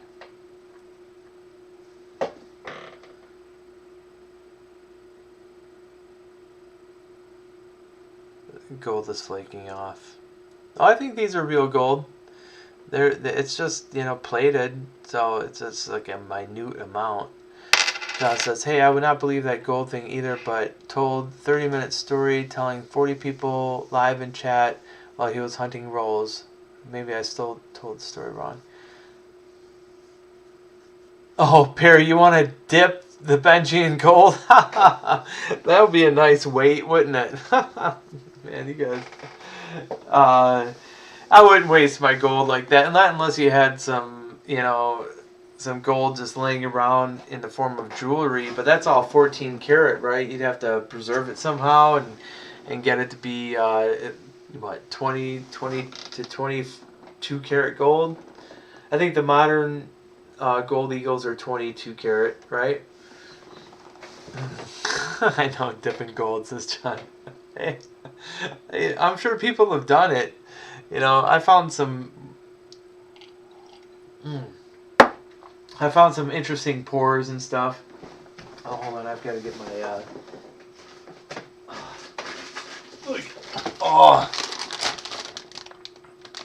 I got to go through all these.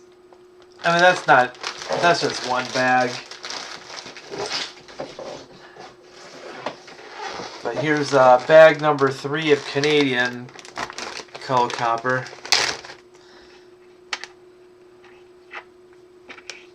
So the Canadians go in there.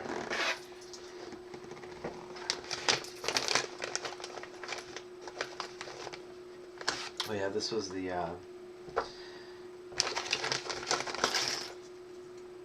yeah, 43 Canadian cent. You find all kinds of cool stuff here. Perry says, no, this is the real deal. Hey, I don't know. I'm not one for changing the coins. You know, I don't know. Maybe I'm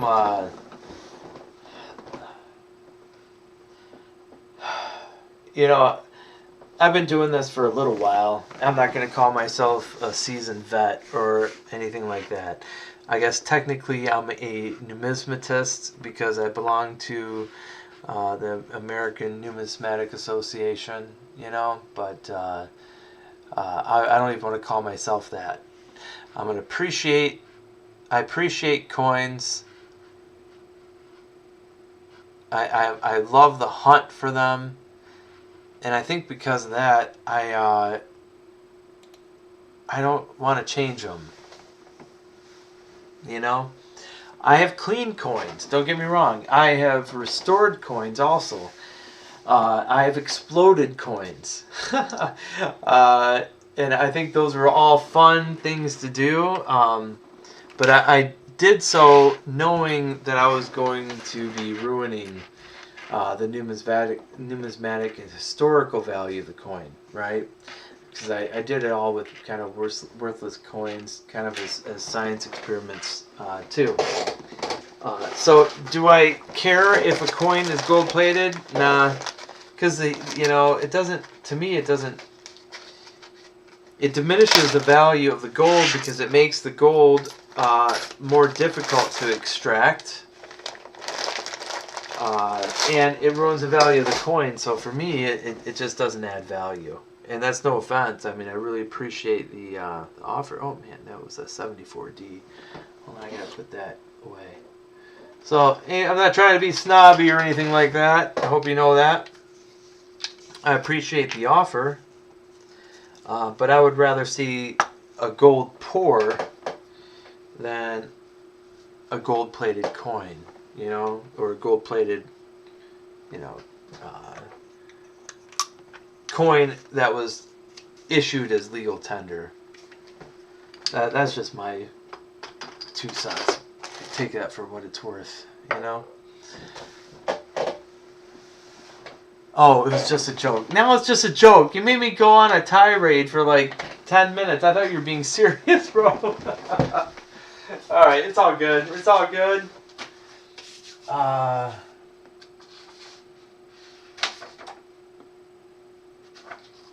not going to play Take On Me. Don't worry, John. But we do have to love our gold. Hold on, let me put this on.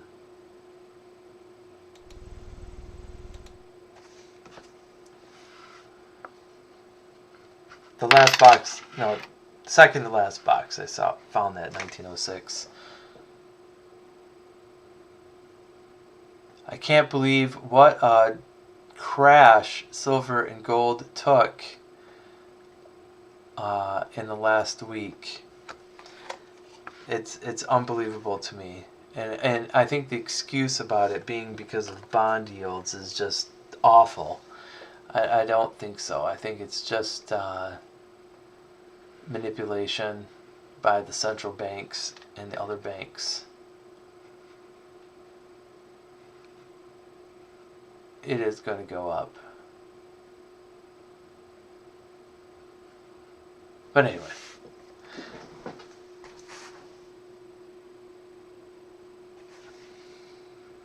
And this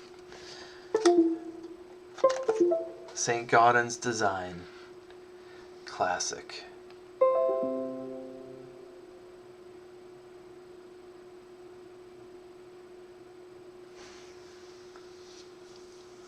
John, if I were to get a 1 ounce coin, what would I get? Would I get an eagle or a cheap round?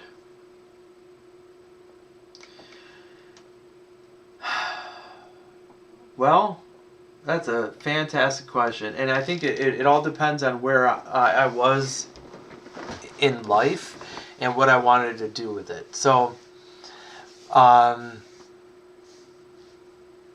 for example, the Mint is issuing March 11th, the last American Gold Eagle of that design. So March 11th, what is that? In 5 days, is going to be an actual historical numismatic issuance of a 1 ounce, half ounce, quarter ounce, and 10th ounce, I think, gold coin. For that, I would buy the 1 ounce. And in fact, I'm thinking very strongly of getting the 1 ounce 2021 American Gold Eagle, because there's only going to be 13,700 of them minted. So it's going to be a low mintage. Only 1 are going to be allowed per household. There's going to be a premium on it, yes, but it actually is going to have some historic influence, right? Because it will be the last year of that design. So I would invest in that, without a doubt. If I were going to go long on a gold purchase, it would not be a flip, in my opinion. It would be a long hold. So I would hold on to that. Now there could be a quick flip potential depending on how crazy people get with it, but I don't. 13,700 is not low enough of a mintage, I think, for a quick flip on the AGE. But I would get it because I think it would appreciate over the long term. It'll become scarce enough, I think, that you'll get a good return on the investment. So I would do that. And the same thing with a generic round. So generic round, you would not buy one for a quick flip, right? Because it would just be based largely on spot value. And spot value with gold is on the dip. So I would buy it because I would anticipate an increase in the gold. I mean, gold prices should be, I think, right around 1,900 to 2,000 right now. Why it hit 1,600 is beyond me. So I would buy long on a generic as well, but you're not going to get a really good interest. It's going to be largely based on spot value, right, with the generic. So anybody who buys a numismatic round or numismatic coin on spot value is full of shit, right? There's a reason why there's a premium attached to it. So, you know, if you're waiting for the deal of a lifetime with those, forget about it. Buy it from the mint if you can, and then sell it large. That's my 2 cents. 2 cents. Oh, you only have 3.5 grams. Okay. Yeah, if you get lucky and you can flip it, like here, I've got a what is it? End of World War II gold half ounce. What was it? The end of World War II. And it seems like right now there's almost no interest in the half ounce gold metal. It's actually a coin. The gold is a coin. The silver is a metal. So I've seen them pretty much at what, 1,500. You know, and I'm not interested in selling mine for 1,500, so I'm going long on it. Wait until people melt theirs or, you know, lose them or scratch them by opening them up or something, and then when they become scarcer, I'll sell them. You know, but right now, though, John, I would tell you, silver has a better potential of earning than gold. It's kept down like a son of a bitch, but you know, you look at the potential, especially with Democrats in office, with, you know, them really trying to do an infrastructure plan and some kind of green infrastructure, promoting electric vehicles. All that stuff relies on silver. So we haven't seen the true demand pick up yet. Silver, nickel, palladium, and lithium. Those precious resources are in for a boom. Now, I gotta say, I'm just some dude, right? I'm not a financial advisor, but I see what's coming, and if there's going to be some kind of Green New Deal, which I'm all for, by the way, because it's going to increase the value of my assets. Give me a goddamn Green New Deal. All those things take silver, right? So put on the demand for silver, because where there's demand, there's going to be an exponential increase in value, right? So buy the dip and sell at the peak, right? John says, I have 1,200 ounces of silver and no gold. Yeah, you should. If you've got 1,200 ounces of silver, then John, maybe you should you should you know, diversify your portfolio a little bit. But I would probably think about palladium very strongly. It's another industrial metal. Gold really doesn't have any industrial use. Everything that you could use gold for, you can use silver, right? So I would be thinking about palladium, possibly platinum, but palladium, I think, is a much more unique and diverse metal than silver even. I mean, they use it in manufacturing of automobiles, medical equipment, probably space equipment, spacefaring stuff. So, you know, gold is gold. It'll always be God's money, right? The people's money. But I think there's probably more potential in the industrial metals. Again, what the hell do I know, right? That's just what I think. I could be wrong. You know, it's always good to talk about, though. You know, if you guys haven't seen, well, you guys know Silver Dragons. They have his channel has people on there, but there's SD Bullion, I think, that has a channel, and they talk a lot about, you know, the fundamentals behind silver and other precious metals. I'm trying to think if there's some other ones. Jeremiah Babe, which sounds like a funny name, but he's Peter Schiff too much. You listen to Peter Schiff too much. I don't even know who Peter Schiff is. Who is that? Does he talk about gold a lot? A lot of people talk about gold a lot. You know, if I were you, if you want to invest your money for a return, there's nothing better that you can do than real estate. Nothing. They're not making more of it. Well, unless you live in, you know, Dubai. But real estate, by and large, is never going away, right? It's subject to peaks and troughs, just like any other asset, but people need it. It's one of the fundamental things people need is land, right? So I would be investing in land. Oh, okay. Okay, Peter Schiff predicted the housing crash before it happened. Yeah, oh, that's awesome. You know, okay, I'll look him up. I mean, those are really important things. You know, housing. He sells gold, so he has interest in selling the whole gold thing. Yeah, I believe it. I was going to say that, and you know, and I'm not being a pessimist, but anybody who plays up one commodity over another usually has a vested interest in it. You know, let me tell you something. Well, you know, I'm not selling a goddamn thing. You know, so I'm just telling you my opinion.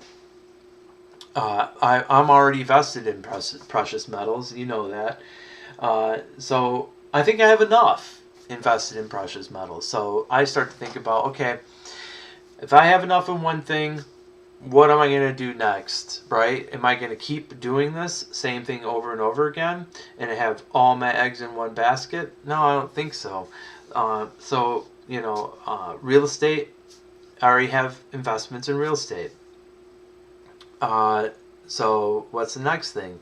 Well, I think about the future, and the future is going to be service and care of elderly people. When I did some research on the real estate market and just doing, you know, general averages, and this was like 2 years ago, and I determined at that time that still 70% of the baby boomer population had not hit that likely point where they are going to want to downsize their homes, or go into either, you know, condo or assisted living facility or something like that. 70%, 5 years, and the most of them would be like 10 to 12 years away. And that was 2 years ago. So I'm thinking still, in 10 years, it's going to take the majority of the baby boomer population to be in the position where they would want to downsize, offload their current houses. So I don't anticipate real estate inventory actually going up for roughly 5 to 10 years, significantly enough to impact prices. So real estate's still, in my opinion, a very good investment, even though it seems like there is a bubble, if you will, because prices are gone up. Well, prices have gone up because demand. Because builders aren't building single-family homes, and older people are staying in their existing homes because they're mostly paid off. So they're not selling those small homes. So that's why there's 40% appreciation in value, it seems, almost in the last 3 years. Actually, I think in our area it was like 45% over the last 3 years in value. Perry says he's going to make a 1 gold bar at 4 nines fine. Hey, 3 nines fine is good enough, bud. So that would be awesome. Thank you for posting that link, John. Hey, listen, I'm talking too much. I'm going to play a quick song. I don't even know. I want to play something.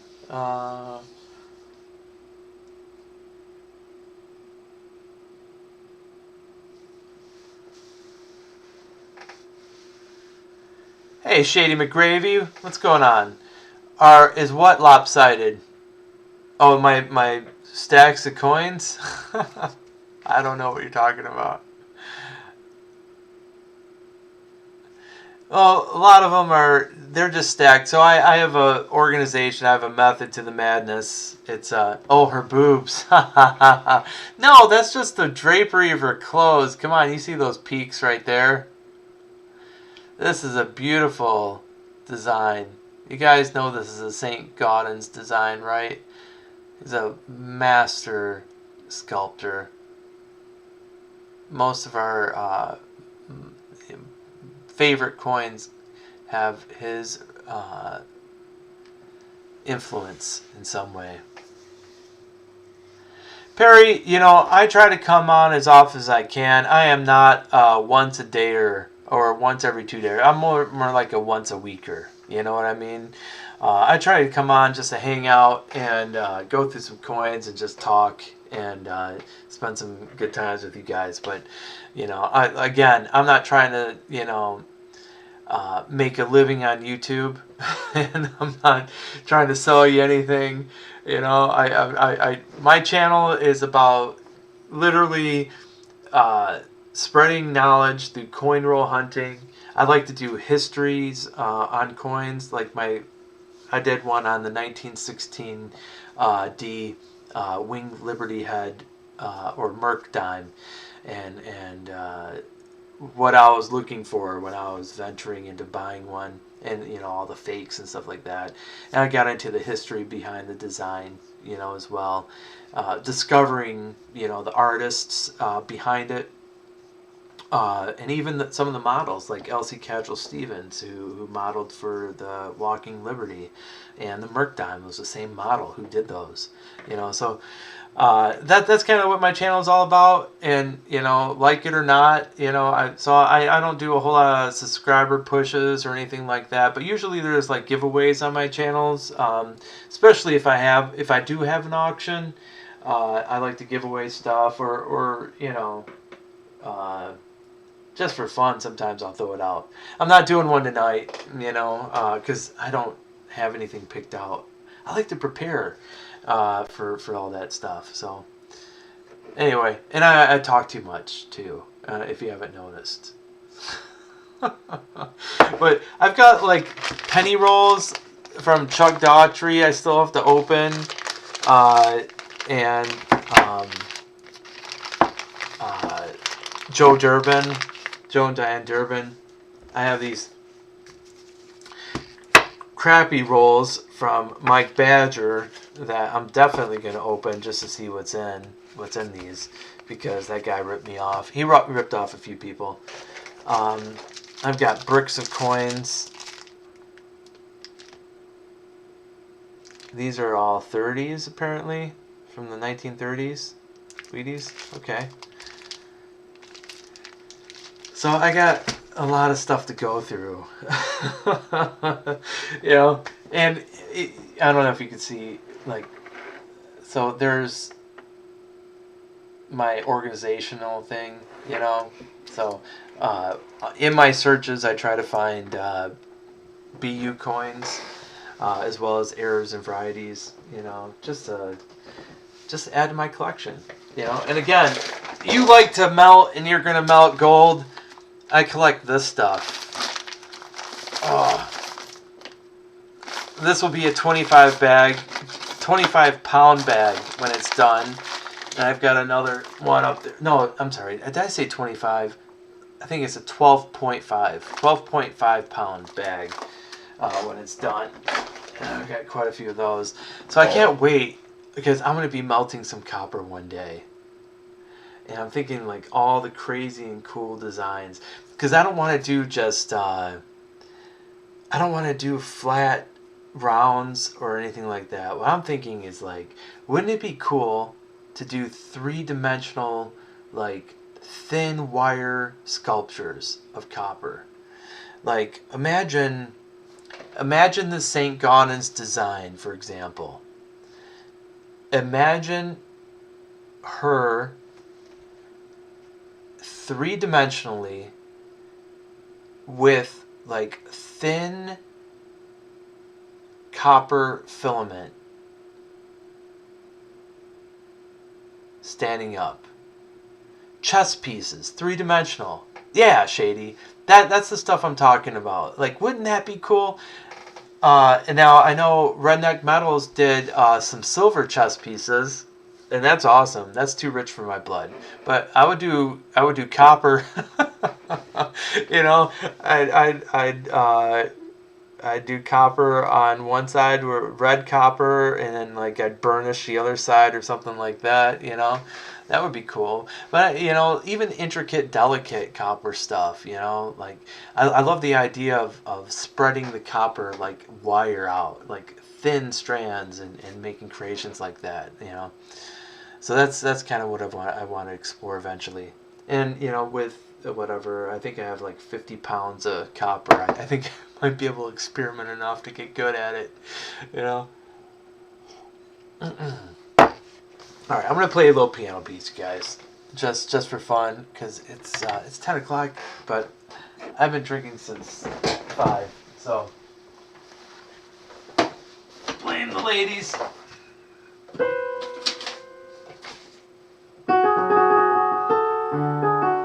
And, you know, I would be out with them tonight, but the ones who were still hanging out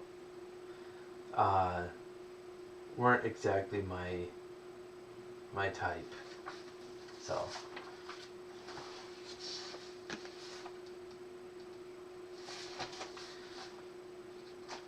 oh, these are Corey Coolbaugh's coins from the last auction. Here, I'll show these off. Corey, you know, his daughter's real messed up, but he bought these coins and he hasn't paid for them yet, but I've been hanging on to them. So here, we'll put these up here for someone to look at. They were on my piano.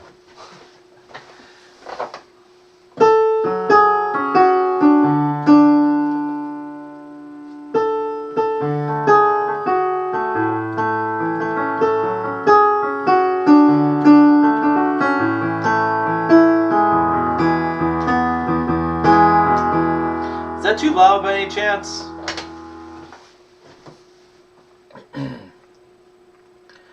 I wonder if that's too loud. But I'm not quite sure I want to play that anyway.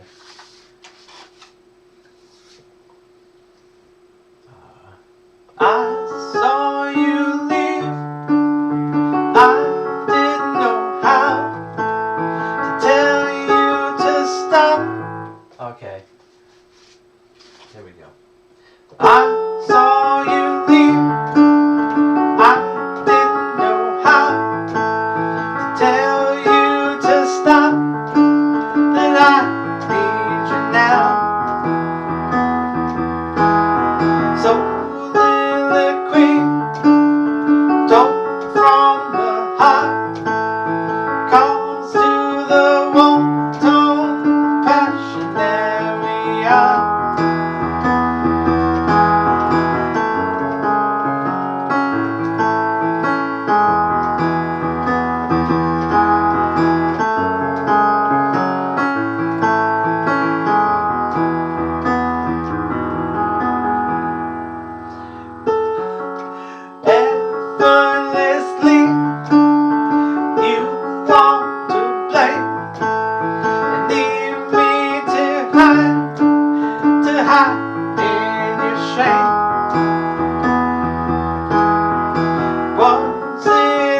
melody.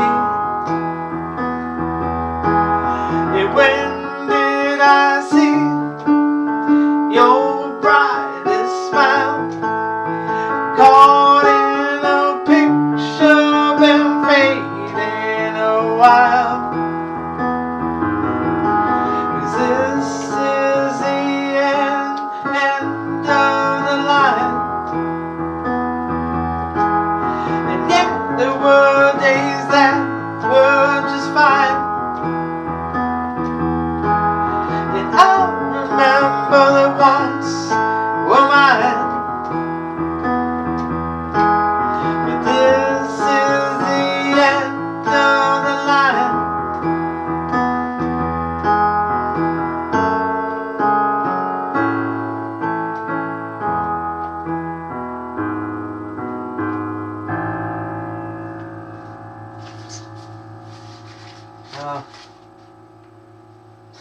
That was the end of the line anyway. Hi-ho, Silver! How's it going? Oh, cool. I love the harp. The harp's a great instrument. I've got a couple of them. I think one's a C and I think one's a D. I forget, though. One's pink. Hey, Siren Silver Stash, thank you. I love your emojis. I'm going to grab a guitar, though. You know, I feel like I'm really in the guitar mood. But if I grab a guitar, I'm going to want to play that song that I've been practicing, that cover. And I'm the worst singer at this song in the world. The worst, but it's such a damn good song. Take on Me, you know. But I love it. I love it so much. I feel like if I practice, oh, you have all 12 keys, Perry. That's awesome. You know, I'm so deluded. I think like maybe if I practice this song enough that I'll actually learn how to sing it. But I'm such a bad singer. I know I'll never be able to. But I'm gonna try it. Why not?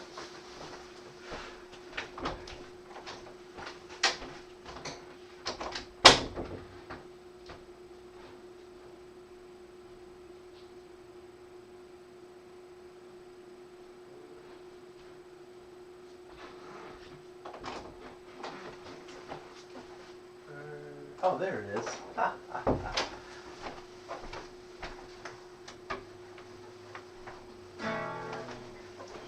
Probably seriously out of tune.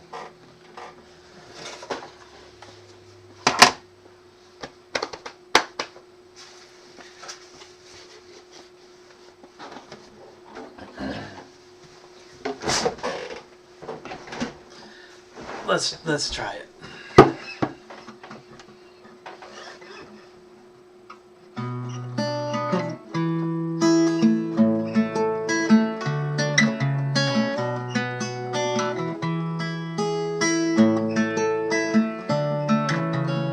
Talking away, I don't know what to say, I'll say it anyway. Today's another day to find you shying away. I'll be coming for your love, okay, and take on me. Take me on.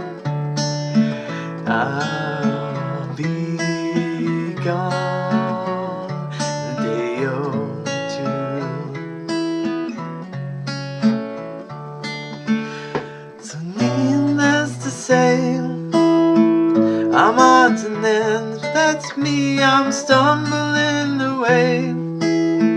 Slowly learning life's okay, and say after me, it's no better to be safe than sorry, and take on me.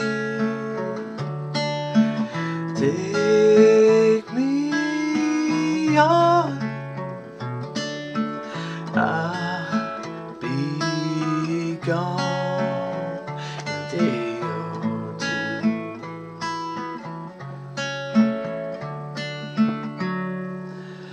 And you guys know. And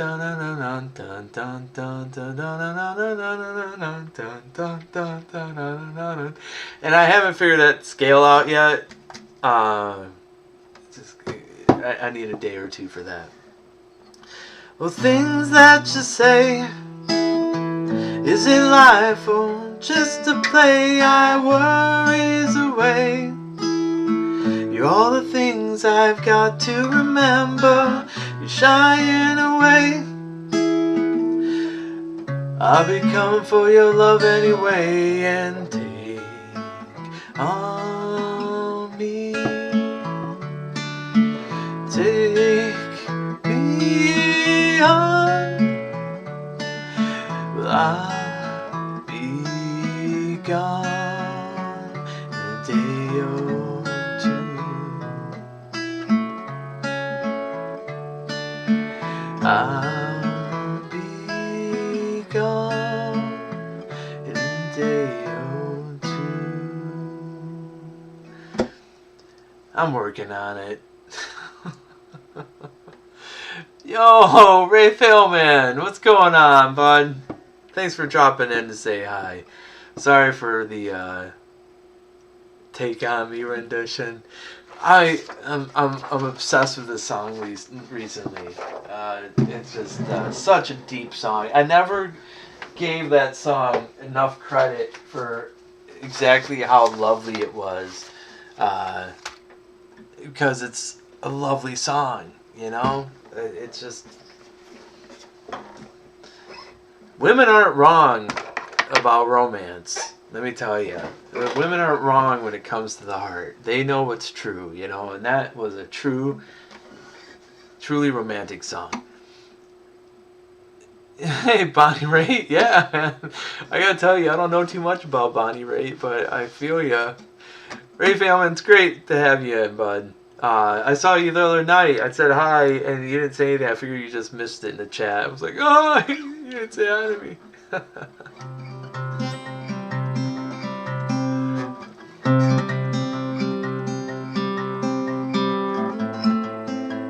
Alright, so... Yes, Rafe.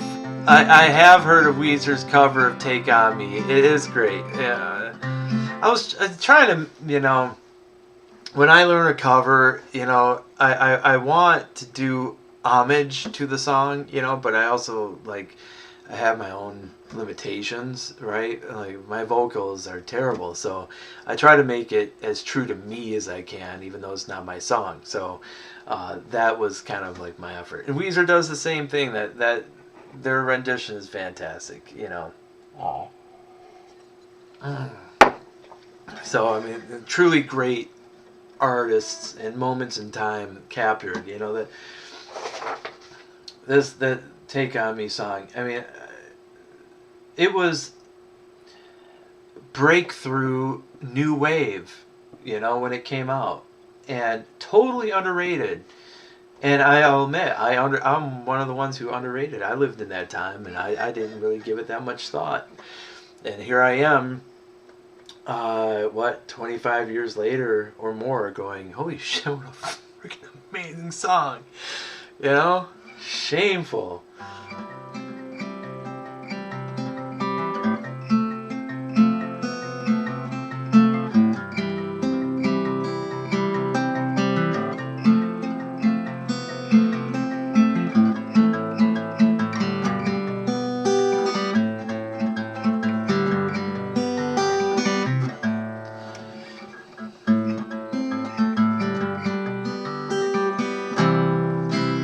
Hey, Silver Scripter, how's it going?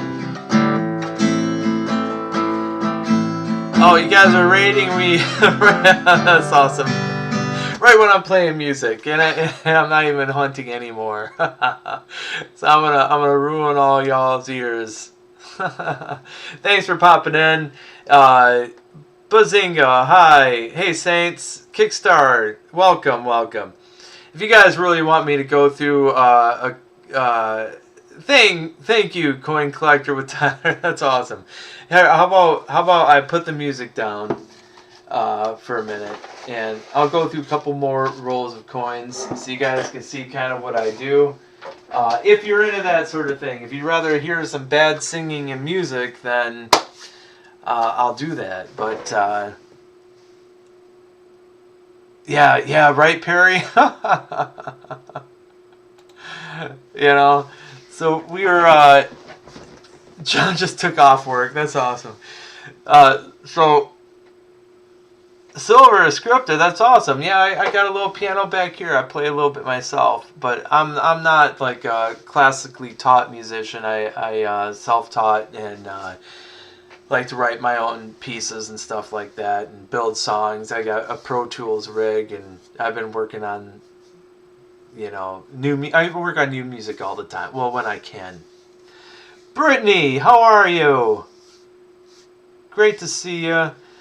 Great to see everybody. Thanks for popping in. I'll go through a couple more rolls, and I'll do the more exciting ones as opposed to these, you know, go through the same same coin over and over again. That stuff I think is for private hunting. Silver Scripter, thank you. Yeah, well, I've been playing long enough. I better be pretty good, but I dog myself on singing because honestly, I am a horrible singer. I never got it. I think physically, I just don't have it. You know what I mean? I try, and I still love it, but when your, you know, 7-year-old daughter says, "Please stop singing," well, you know, you should listen. You should definitely listen. So how about this? How about just because there's some new people in the chat, I've got a I've got all kinds of coins, right? But my true love are in order is silver of any kind, gold. Okay. Platinum, no, palladium, platinum, silver of any kind, gold, then copper. And there's probably some other metals too that are really cool, but I really love pennies. I really love pennies because of the sheer number of varieties and errors that you can find on them. And I'm going to make you guys laugh because when I go through them, I have visual assistance. Yep. So these are my second pair of eyes. They're magnifiers on a helmet and has a light. That's adjustable. I don't usually keep that on, but these are my nerd glasses, and they are what they are. You know what I mean? They help me see details on a coin, so I don't necessarily need to throw it up on the scope right away. I can just kind of plow through, you know? Oh, this one looks like it has a lot of copper. So for anybody new who's wondering what my channel's about, it's I'm not, you know, generally, I do have some auctions sometimes. That's 1981D. But most of the time, I like to talk my way through my coin roll hunts. This is a 1982 P large date copper. I didn't weigh it, but I don't have to. Because usually when you do this long enough, you get a feel for that 0.5 gram difference. I'll throw it on scale. Yep, 3.10. So I know this is a 1982P large date. What you're looking for is the 1982D small date copper, because that's the big money. So I always save my copper, and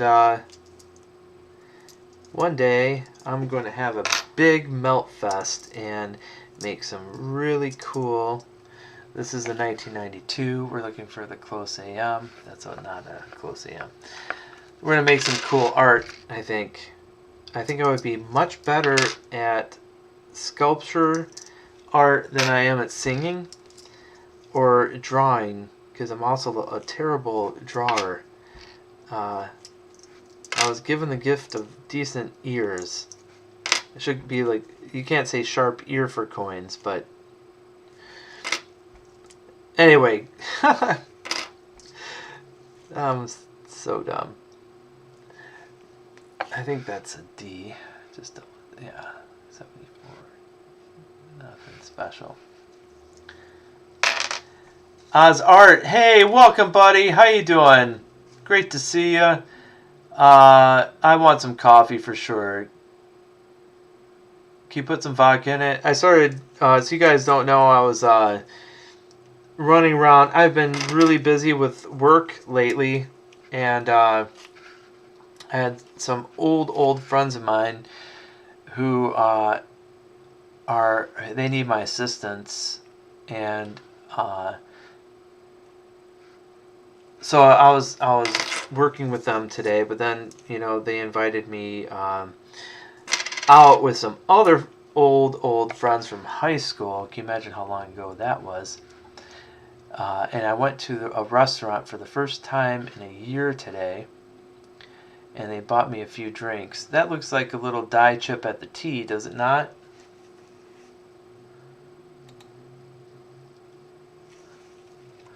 Pretty cool minor little error, I think. That looks like raised metal to me. But, you know, it doesn't really collect the premium. It could be a zinc blister that just popped, though. Or, you know, it's probably more likely a zinc blister.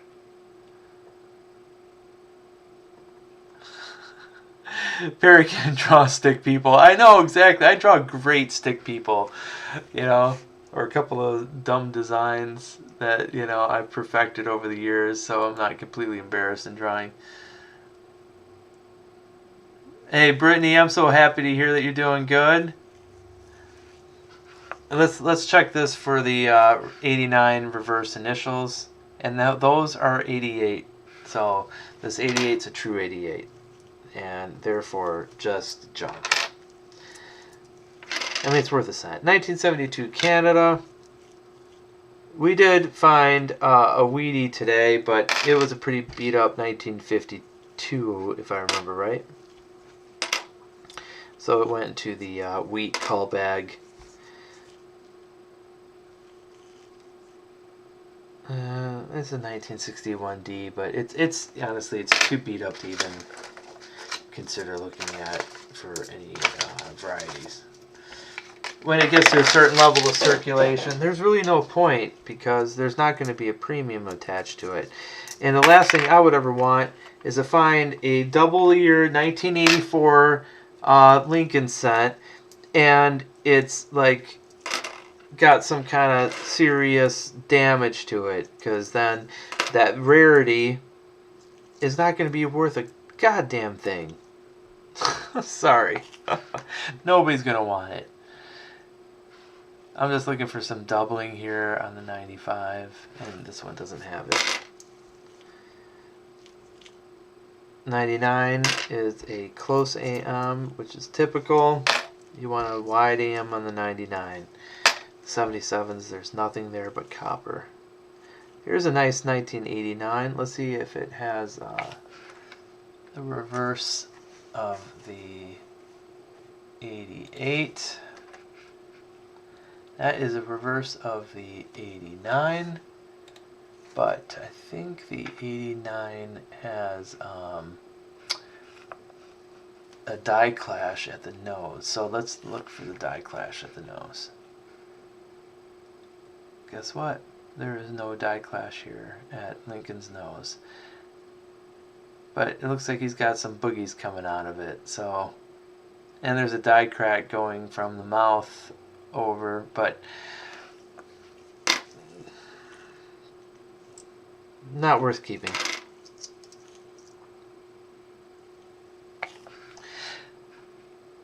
So this is for anybody new who's on. When I'm doing my coin roll hunts, I do try to talk my way through it.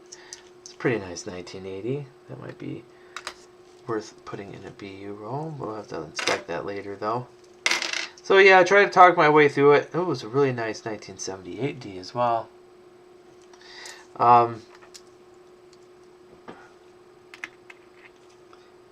So if anybody ever wanted to join my channel and teach me, I always am open to learning more. And maybe if you picked up something from me, then we can have a shared mutual learning experience. You know what I mean? I try to stay humble about that kind of stuff. 1985. Oh, we got another Canadian. 1979. There's nothing on the P that's worth looking for. And 1981 Canadian. Alright, so that was rule number 1. Most of that stuff is going to go back to the Coinstar. Because, and we found, what, 5, 10, 15 coppers in that roll. Plus the 2 Canadians. So 17 coppers out of 50. I'll take it. Right? Am I right or am I right? Tupac was in here. Tupac coin roll hunter. How's it going, my friend? And goodbye. I will try to be on your stream tomorrow. Depends on what time it is. And yeah, that's been my issue, is scheduling, man. It's like my calendar has been filled most every night. And Saints Coins found a Canadian gold maple leaf. What? That's awesome. How did you do that? Well, imagine with perseverance and a lot of luck. But that's amazing. And Tupac, thanks for dropping in to say hi. Great to see you guys. Thanks for the raid, too. I am on about once a week, just for a few short hours. So the more, the merrier. No auction tonight. But I did show off some stuff, but I did not have a chance to prepare a list, so it ain't gonna happen. 81 Canadian, and I'm not excited about the Canadians necessarily. 69 Canadian, but it is something different, and I put them aside. I know there are a lot of collectors of Canadian coins, so one day I'll probably like just say, hey, anybody want, 12 pounds of Canadian coins to go through, and see if there's any interest. Alright, this one didn't have too much copper in it, you guys. I see a disgusting zinc cent here. Oh, look at that. And we'll weigh it. I'm positive it's zinc, because only zinc does this. Yeah, 2.55. Gross. Modern coins are meant to deteriorate. I have no respect for them at all. I seriously don't. I keep the these things are getting tight. Yeah, I keep some of the BU shield cents, but there's just like, to me, there's no inherent value in it. Or intrinsic value is the word. Intrinsic. These copper's copper. You know what I mean?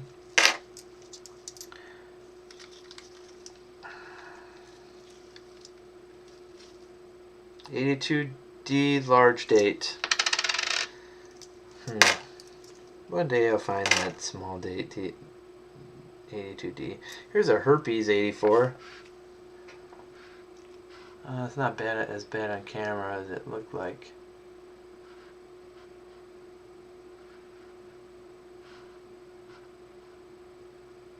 Nope, no doubling. Okay, I like to throw coins too.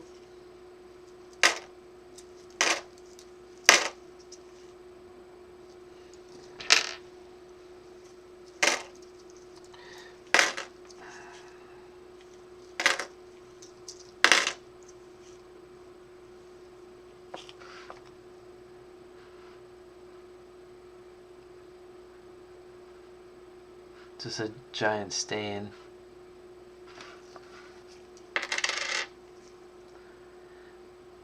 Perry says, I hear the Canadian or Canada coins are paying good money on eBay. They might be. I mean, eBay, you know, a lot of people knock eBay for the fees that they charge. And it's 10%, right? 10% to sell on eBay. But you got to think about the worldwide marketplace that it is. And quite often, stuff that I haven't been able to sell on my auctions at like a steep discount. Like I had a, what did I have recently? Okay, so we have 4 copper on that one. So that gives you guys an idea of kind of what I do when I coin roll hunt. But anyway, yeah, I had a 2020, what was it? It wasn't a V75. It was the end of World War II anniversary silver medal, right? And I had it on my auction for $100. It was flawed. And I pointed out the flaws on my auction. Very small. So some fool opened it, right? And then they damaged it really slightly. So let's go through the math on this. So somebody could have had it for $100 on my auction.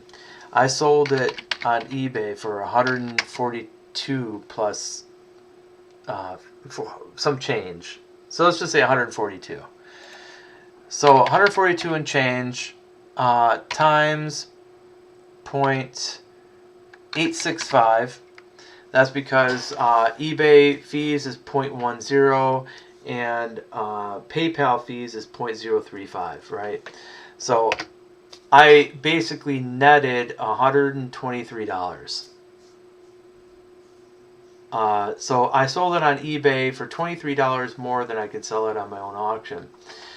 So it made more sense, right? You know, but the people that are in my auction could have a really fine coin that would probably be proof 69 because there was only one distracting error on it. They could have had it for $100. So sometimes it pays to sell on eBay is all I'm trying to say.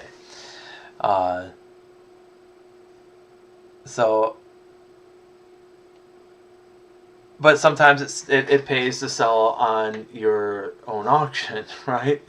Especially if you're selling stuff like, well, this one on eBay would probably go for like $17. I don't know if you can see it in the light here. It's a 1958D Benji, right? And it still has pretty good luster in Cartwheel. So I could probably sell this on one of my auctions for $16, and I bet it would get about $16 on eBay. So of course it would pay to sell it more on my own auction, right? Because then you'd only have 16 plus the 0.865. This 48D Benji. I mean, it's beautiful. Look at that cartwheel. I mean, truly be you. And I can show that on a camera, but I can't show this cartwheel on, I mean, I can show it on video, like a stream, but I can't show this cartwheel on a camera picture. So I will get less on eBay for this coin than I can on my own auction. So, you know, you got to choose wisely. That's all I'm saying. Yeah, Perry, that is very pretty, right? There's another Benji. I'm offloading all my Benjis one day. This is NGC MS64. I love Benjamin Franklin too. He's a great guy. But I don't appreciate the design as I do the walkers.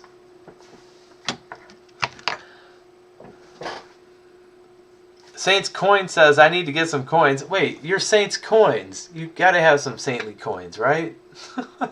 Come on.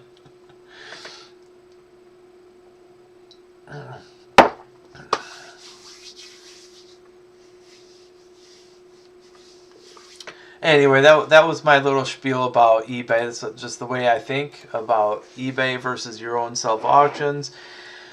And you know, I haven't even considered too much about my own website and posting things up there for sale. Oh, Saints Coins is learning. Well, this will be a good channel for you then, because you know, I throw out a lot of extraneous information that's in my head, but I also like to do videos about you know, what to look for in coins, things to watch out for, deals alerts. Another one, like there's some really good channels too, like Coin Help You. I'm not at Daniel's level. He really approaches things from a dealer's perspective in trying to give education. And what I do, I try to give out my own perspective as a learner. You know what I mean? As someone kind of newer. So I you know, my perspective is a lot different than you know, the big guys who have been doing this for 30 years, you know, and have their own stores and stuff. I'm not like that. I got into this whole hobby. Now, I was into it when I was younger as a kid, but I really got into it, you know, in 2019. So I'm still learning a lot.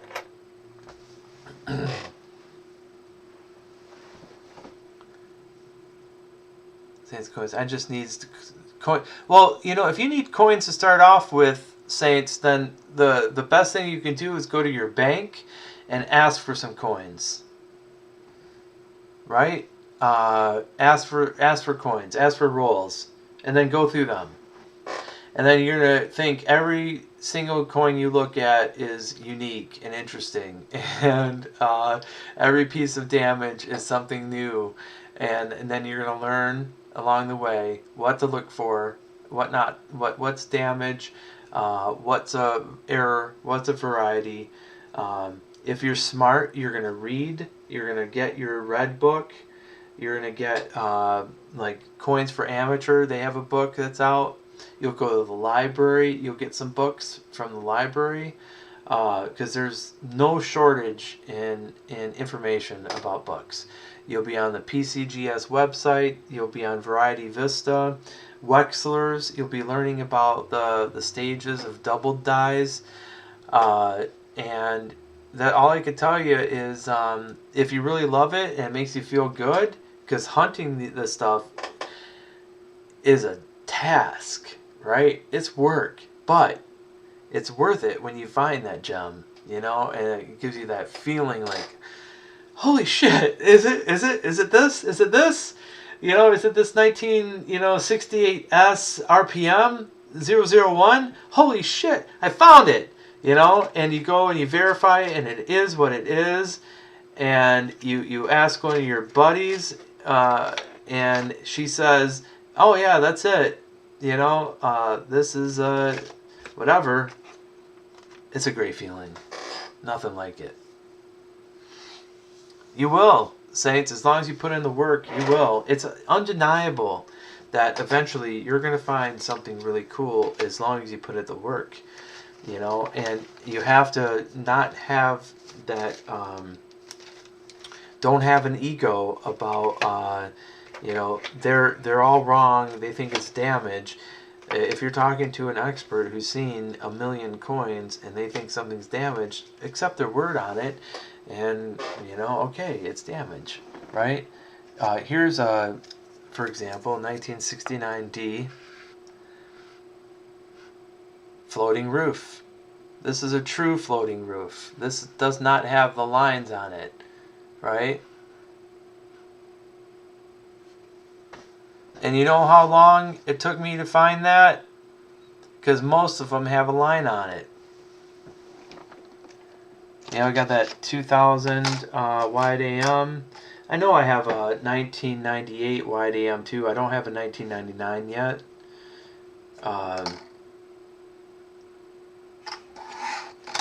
And you find all your weird stuff, your assassination pennies.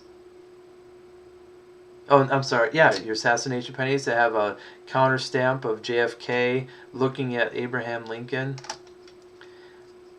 I get 1968 RPM 001. I got 1988 RPM 005, and these are all just like in the last month. So you're going to find some cool stuff, but you just have to put in the work.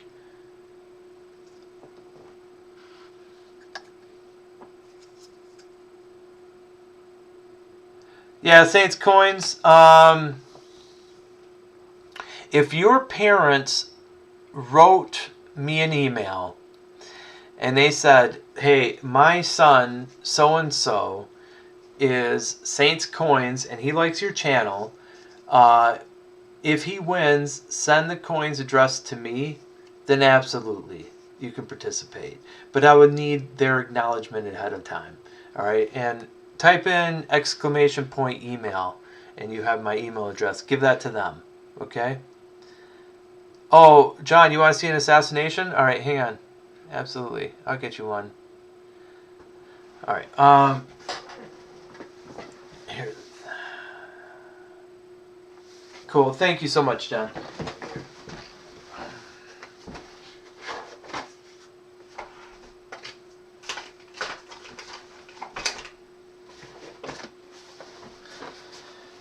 I am not at all the most organized when it comes to my pennies, so just bear with me a second. I'll find you one.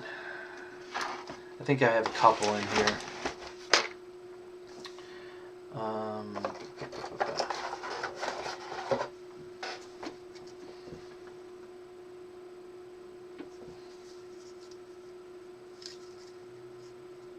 That's another floating roof, no FG.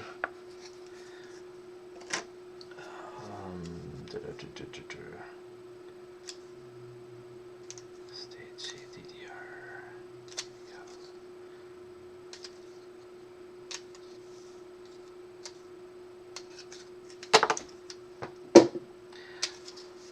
Good thing that was in a flip.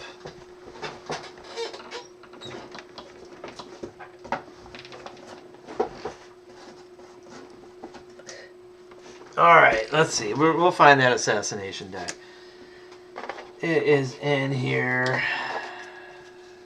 Come on, guy.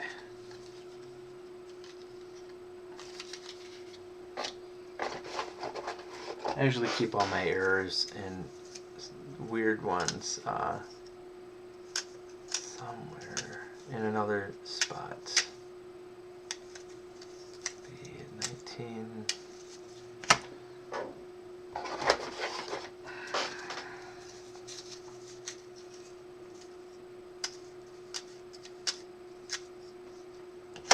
Another floating roof, no FG.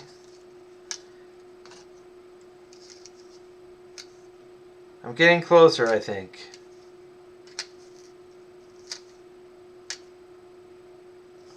That's a state stamped. This is not an assassination, this is just a state stamped Indiana.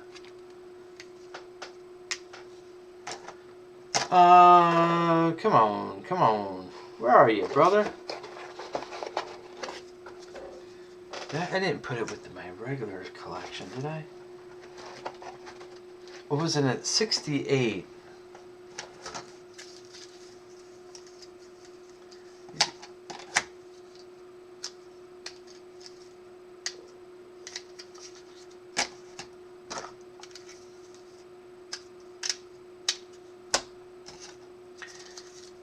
So I was going all and on about keeping a database and knowing what you have. And you know, I gotta tell you, I'm a hypocrite when it comes to my pennies because I do not log my pennies in a database, and nor am I organized about them. So you guys are seeing the repercussions of me not even following my own advice. So yeah, I'm bad. Where is it?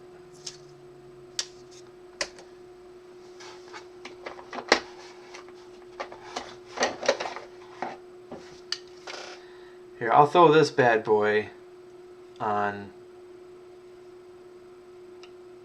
just while I am going through and trying to find you an assassination coin, because the duck has not seen one. And where is it?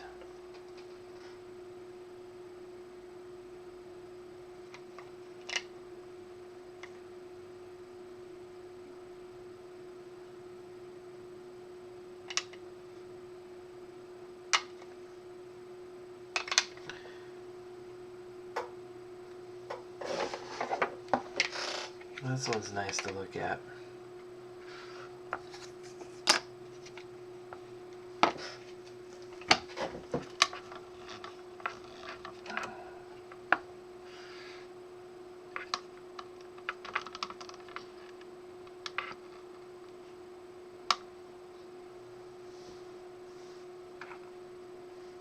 If anybody can guess what that is while I'm looking.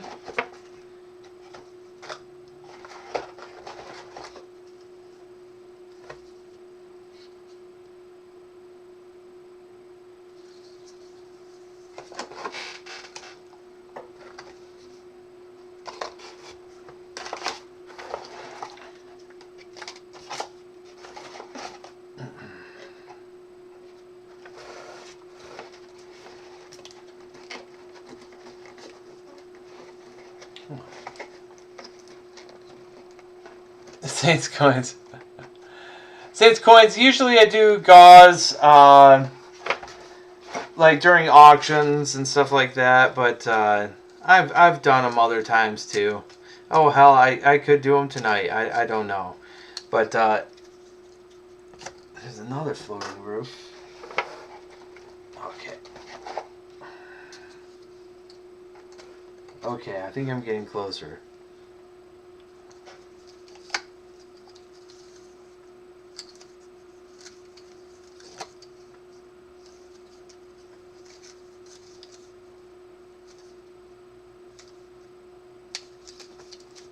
Dang.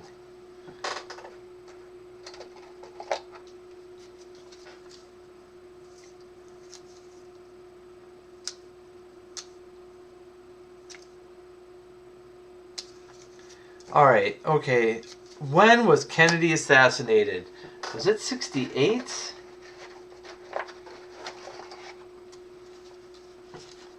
Now I feel like a big tard.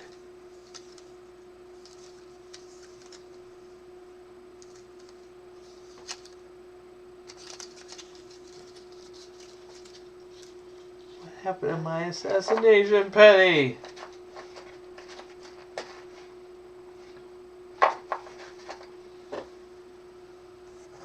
I better not have given it away. I know I didn't give it away.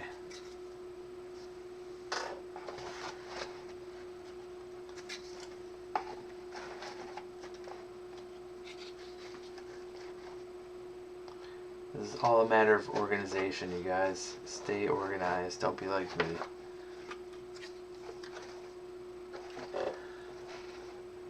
It's a 60, says. Oh, yeah, it's a small date 60, but this is a small date over large date, FS 101, RPM 100. As graded by Annex, AU 58. This is not a cheap coin. So, yeah, it's a small date over the large date, DDO. Yeah, it's pretty cool. Where's the... I'm so pissed off at myself if I lost my assassination coin. Oh, man.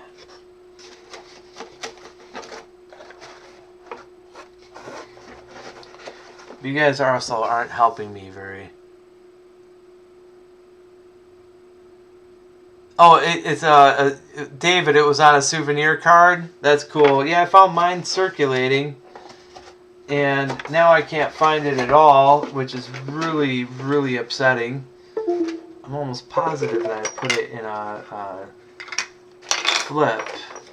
I don't think I would have just left it sitting around, but you know, with me, you never know. But no, it's not sitting around in my... These are coins that have a closer look at. I would have put it in a flip. I know it. I know I did. And I would have marked it by year. And I'm thinking it's 68. Saints coins, look it up. It's basically when a date was stamped into a die using one version, and then also another version.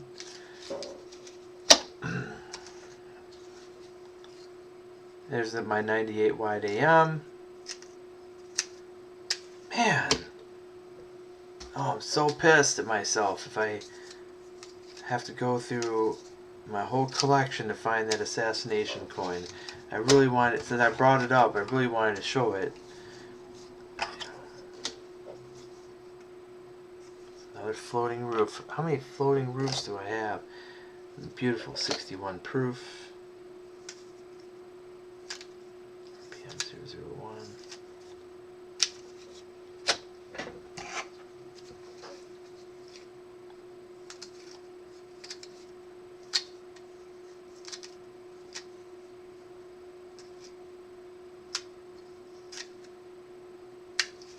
Lamination error. Floating roof, floating roof.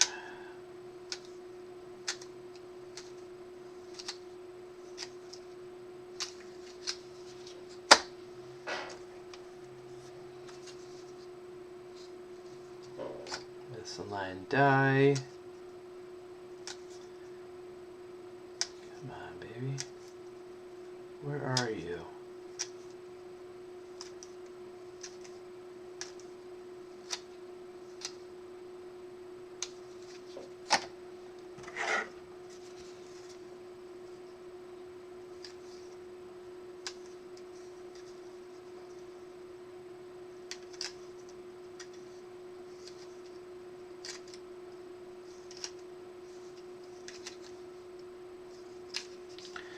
Well, it just so happens that it is not immediately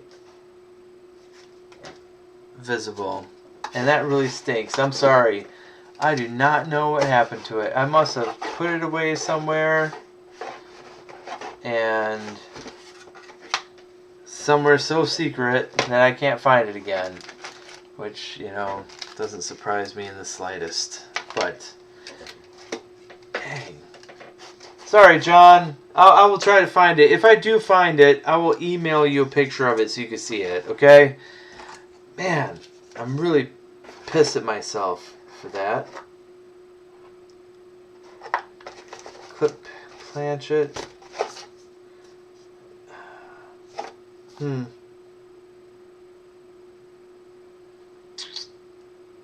Oh well. Sorry, my friend. What a letdown. And then, of course, you know, I'll find it under my pillow or some shit like that. Which, you know, would be totally a Joe thing. But I will admit, I have so many pennies just laying around. It could be one of these. And I just didn't get around to putting it in a flip yet.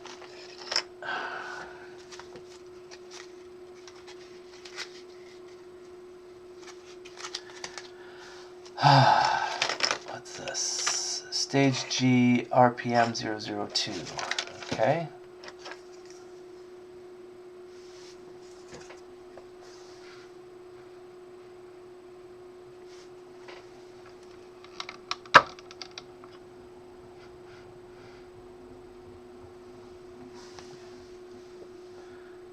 It happens after you go off the air, you know. Yeah, right.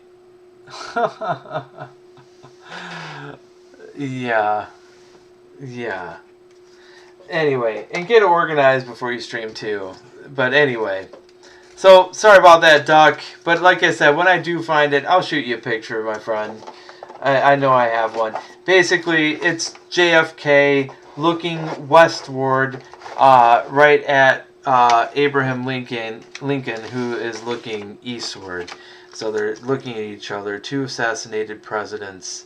And it's pretty dramatic. It's pretty cool, but it's a novelty, right? It's basically considered post-mint damage, but it's still a pretty cool find when you find them. They're out there. And of course, I lost mine. Get organized. You won't have my problems. But what can I say? I know I have it. It's just somewhere that I misplaced.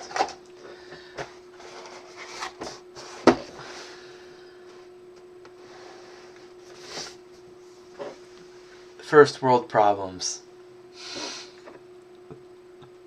All right, guys. All right, maybe we'll do one song as an outro.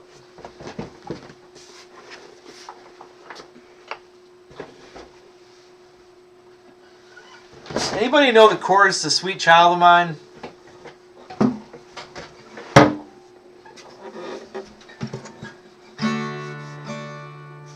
It's probably a D-A-G or something like that.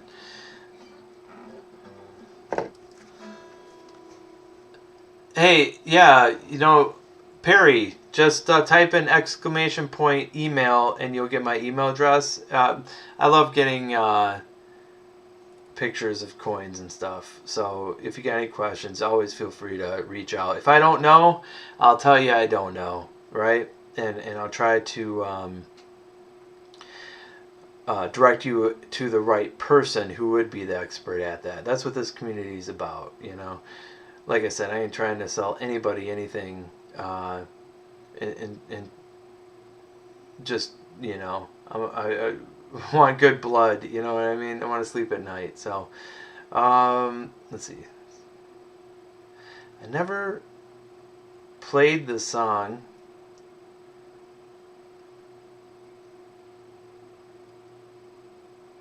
before, ever, and for some reason, it's a...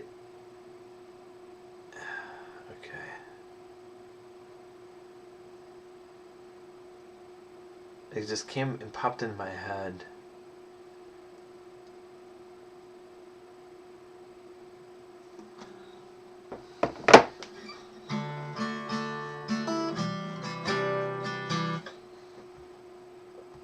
Maybe I shouldn't practice a song that I've never played before. But there hasn't been a night. Google said DCGDD. Okay. Hey, what's up, Adam Jam?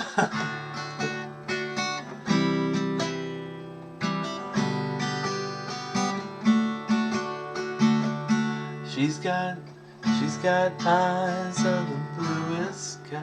She's got eyes of the bluest skies. And if they... I don't think that's right.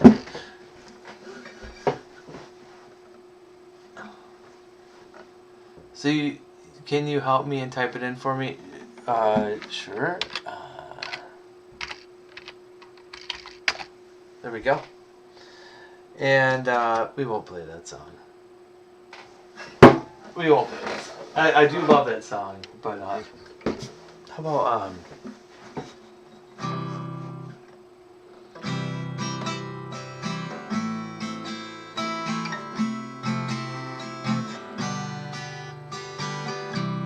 is it getting better? Do you feel the same? Will it make it easier on you now? Got someone to blame. Since one love, one life, one need, nine, one love, we get to share it. Easy, baby, if you don't care for it.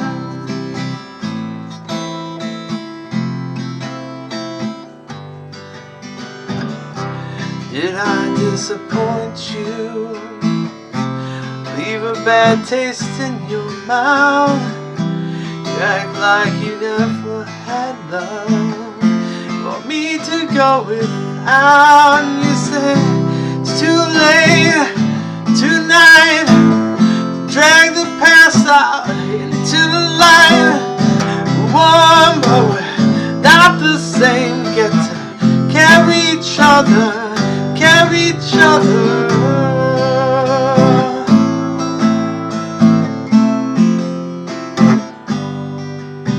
What's the rest of the song?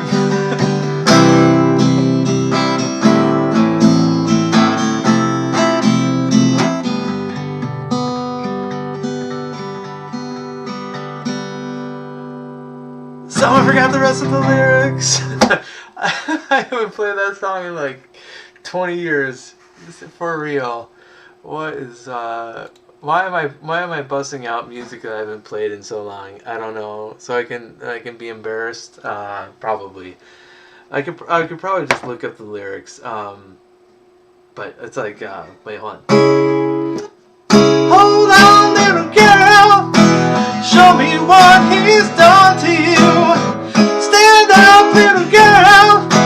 A broken heart can't be that bad when it's through. It's through. Fate will twist the both of you. So come on.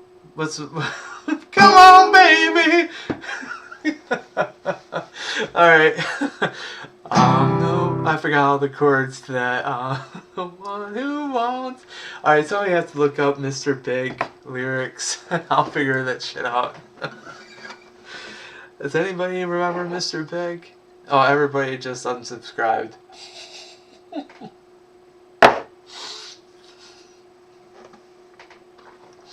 Let me be the one to show you. I'm the one who wants to be with you. Be with you. Deep inside, I hope you feel it too. Alright. I'm having way too much fun, you guys. Alright. Seriously, oh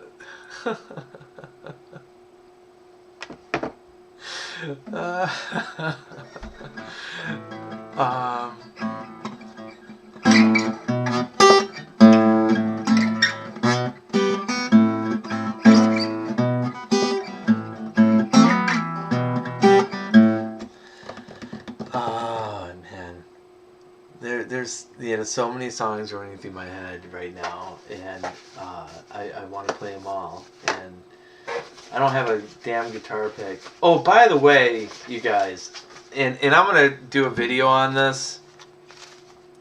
This is the Littleton Coin Company catalog. Alright, I did a video on the great deals for the Littleton coins that I got, like the 2020 and the 2021 American Silver Eagles that I got for like one was $20, the other one was $25. They sent me this catalog and I went through it.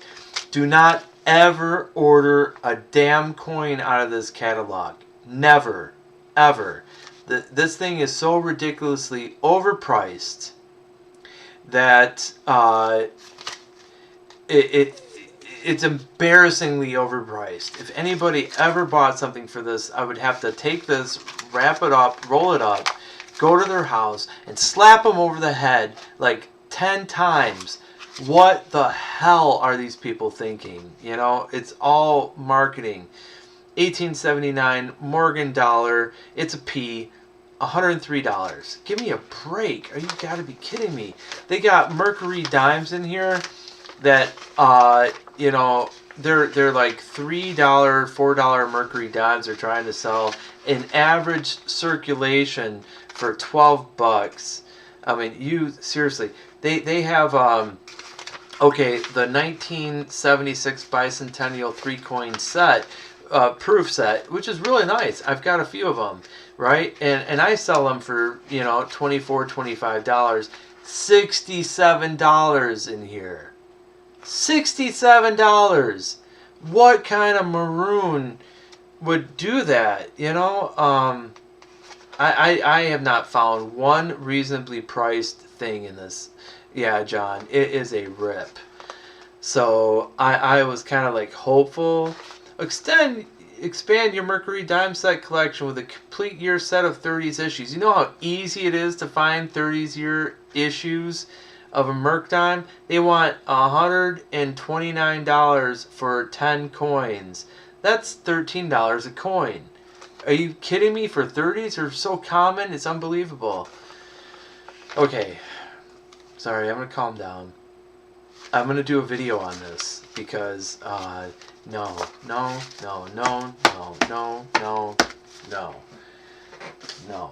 But thank you for the 2 deals you gave me. I can't complain. I mean, I did not get even MS, like a high MS grade ASE, but I still got an ASE for $20 and $25, so I can't complain too much.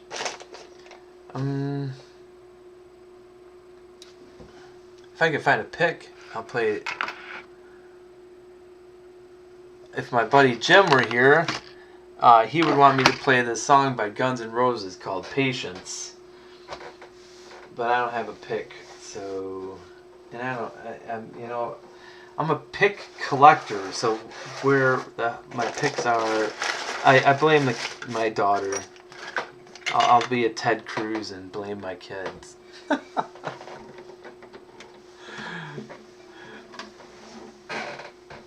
Yeah, right? Yeah, they couldn't do all 3 coins. Just 2. What a bunch of... I've seen some people pay that in auction. Yeah, oh man, I see some crazy stuff in auction. Like, people love throwing their money away. And all the power to them. And all the power for the person doing the auction. I mean, a lot of times an auction can be entertainment as well. And you want to support the channel. And that's awesome, you know? Like, so I'm all for that. You know, so, you know, sometimes I've done the same thing. You know, when Mad Stacker was coming up on 500 subs, I think I threw away $100 in coins just in giveaways to get him going. And that's fine. You know, like, if that's what you want to do, fucking do it. But, and I apologize, there's adult language sometimes on my channel, so please forgive me. I try to keep it a little bit more tame, but again, I went to the bar and I was hanging out with these girls and they kept buying me drinks, and so I got a little on the tipsy side and I'm still feeling it. So it is not a family-friendly night, you guys. My apologies. I'm just trying to think about what to play. You know, there are a couple of there are a couple of people who I don't see do auctions anymore, thankfully, that loved starting their auctions way too high. And there was nothing more I loved than just the uncomfortable silence of nobody bidding. I'm cracking up going, you know what? You deserve it, man. Like, listen, like, you know, Doug, you've been to my auctions, man. You know, I try to find deals. If I can find deals and I can make, let's say, a reasonable amount of profit on it, I'm going to try to throw people that deal if it's something I want to offload, right? But I'm not here to make my money on the backs of other hardworking people, you know, and rip them off. That's not the way. So the way is to be cool, be fair, price it out low. If it happens to go higher because people love you, that's fantastic, but you got to be willing to part with the item. But when you start it high, you're trying to rip people off, and then people are, for the most part, they're going to read right through that, you know. In case you guys are wondering what I'm doing, I'm trying to find a damn guitar pick. They're around here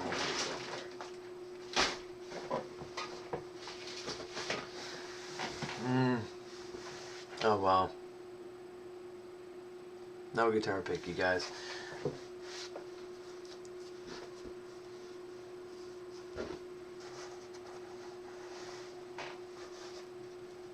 Perry says, well, tell you what, I will make you a custom pick. Oh, a custom pick?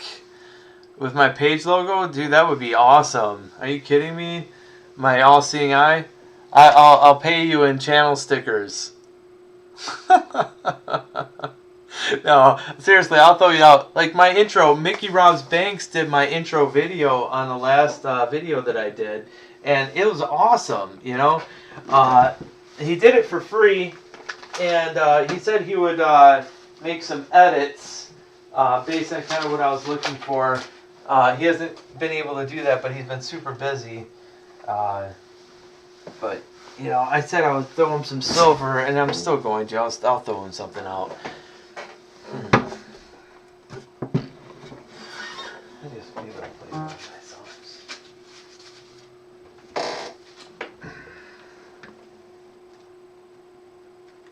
That's I Love You More.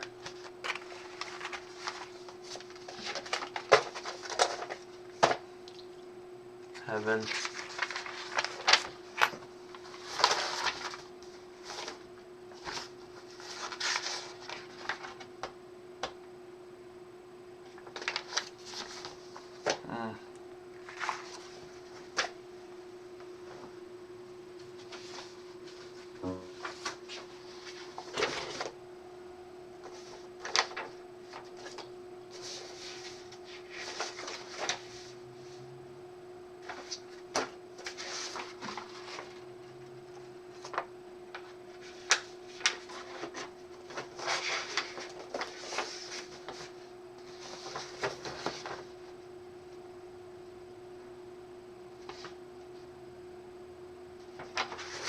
I never played this one on guitar before.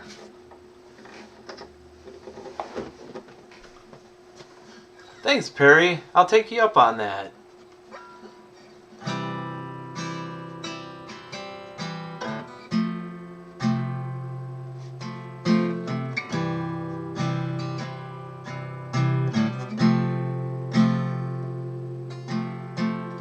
I joined the world at the wrong time. I hold your hand because you're mine.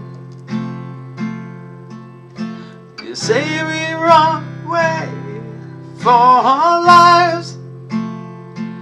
Don't wanna run away. Don't wanna run away. Walked 1,000 miles in your arms.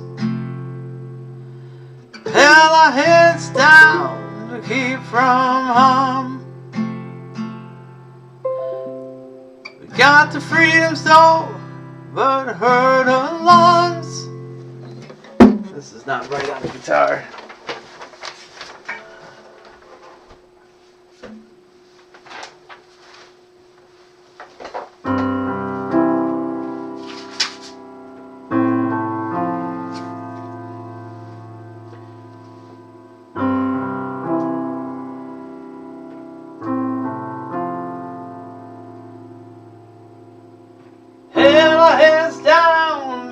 From home. Yeah. That's better. Piano better. I'm tired, can't run away. I'm tired, can't run away. Holy Mary, mercy, love. Look down from above.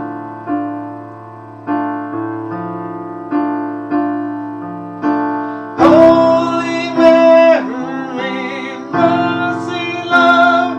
Look down from above.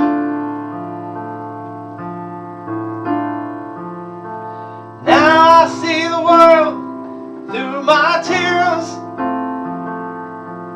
through a cage of friends of God and my fear. Asked where you were, they said not here. It's too far to run away, too far to run away. Holy Mary, mercy, love, look down from above.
It's something like that anyway. That was Holy Mary, Mercy, Love.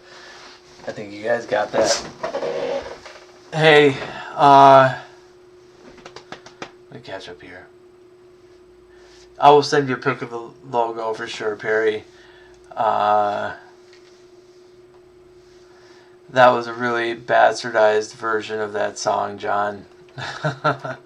It's on Reverb Nation. If you want to hear it the way it should be, it was written about kids coming up and from horrible situations and finding themselves even in a worse horrible situation when they were trying to find the promised land. John, that's cool, man. Thanks for checking that out. Not all my stuff is on there, but in fact, my Pro Tools rig isn't even back up. After the last Windows crash, I haven't reinstalled all the programs, so I haven't even been working on it. But there's been a couple of songs I've been dying to do. Again, all right, y'all. I'm gonna call it a night. I can't believe it's already 11:30. I was gonna be on just to roll a couple of pennies, or unroll a couple. Thanks for being along for the ride.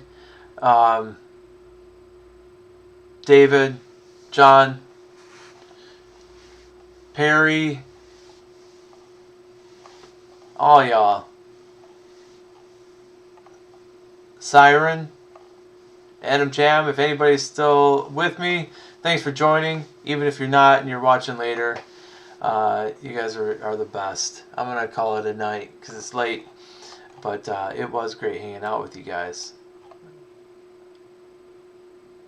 Perry, you're just west of me. Where are you? Are you in Michigan?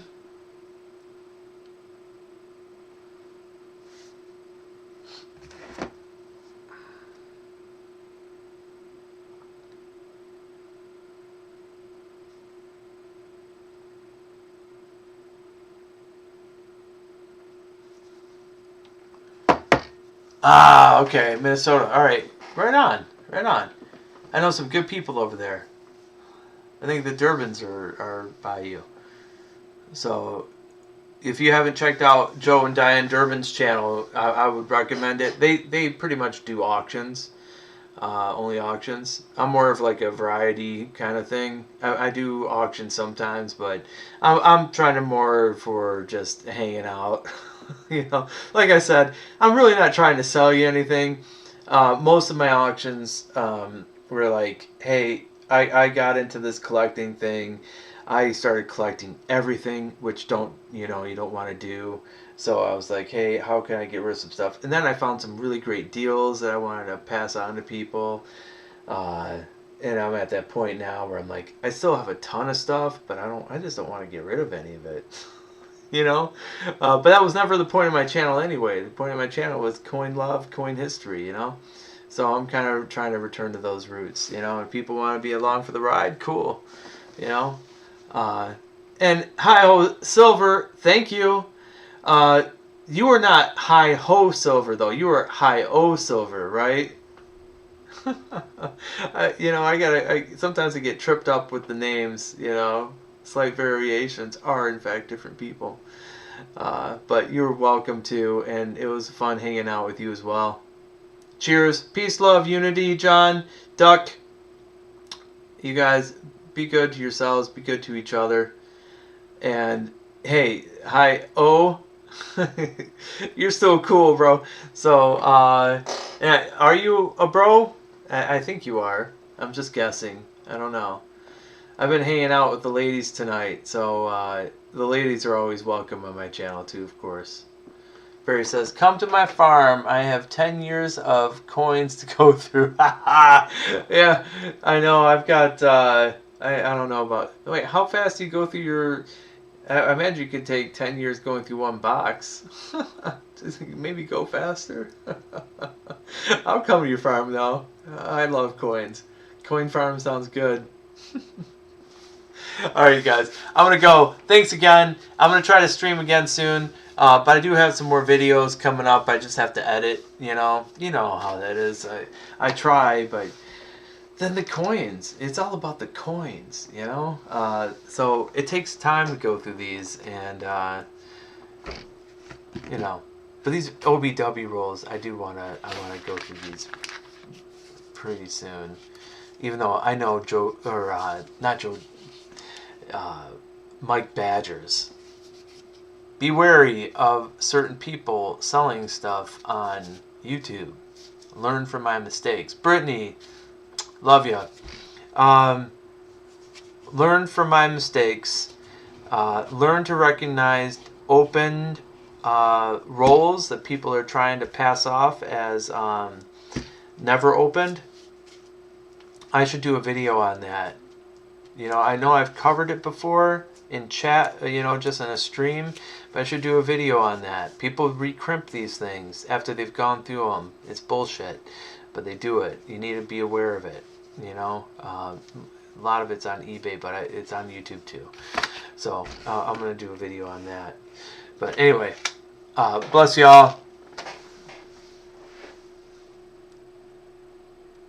Do one on my 2021 ASEs.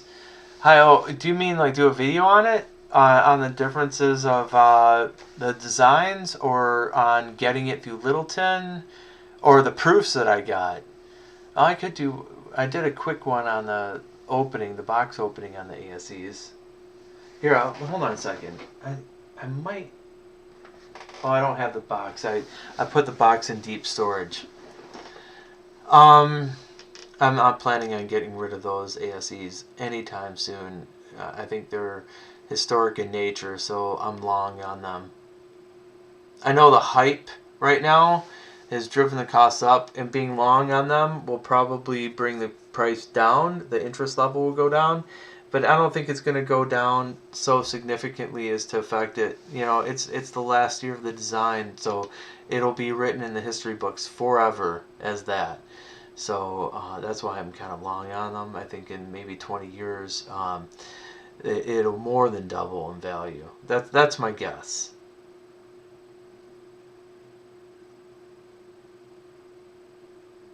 Hi, Silver. I will put that on my list of things to do. Yeah, that I haven't decided yet on what to grade, if to grade or not. I'm actually leaning towards not grading it at all, and there is a reason behind that.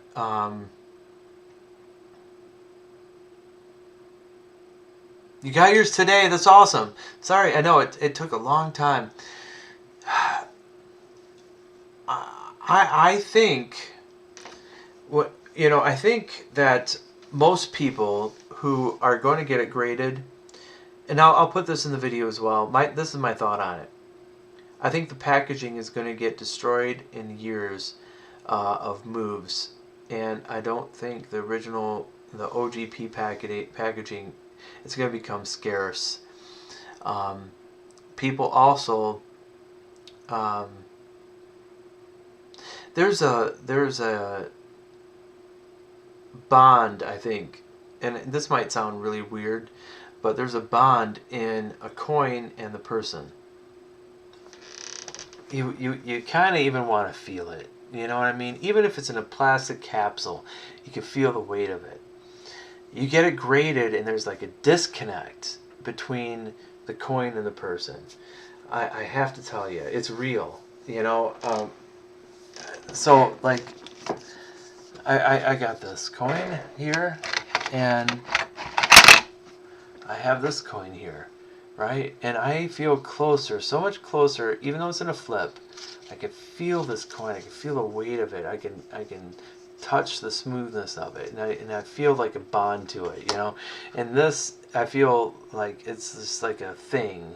I don't have connection to it.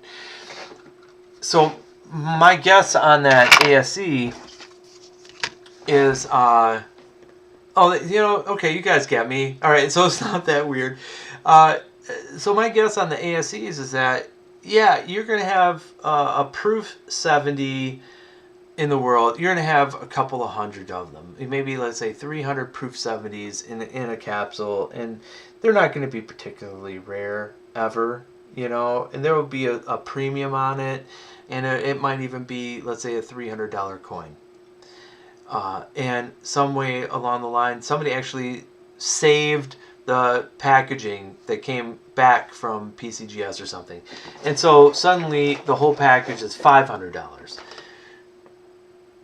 But I think having the coin in the original packaging 20 years from now, ungraded, is going to be more valuable than that. It's just a gut feeling, you know. It's the possibility, the discovery, the romance of it, and you can't put a premium on that, you know.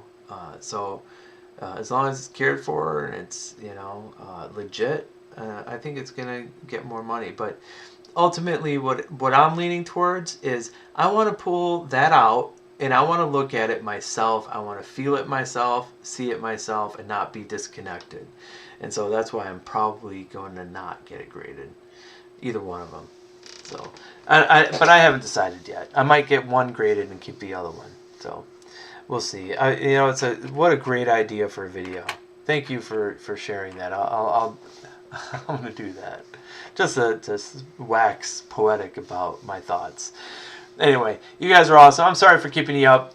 Love you again. Be good to yourselves. Be good to each other. Sharp Eye for Coins is going out. Oh, and yours have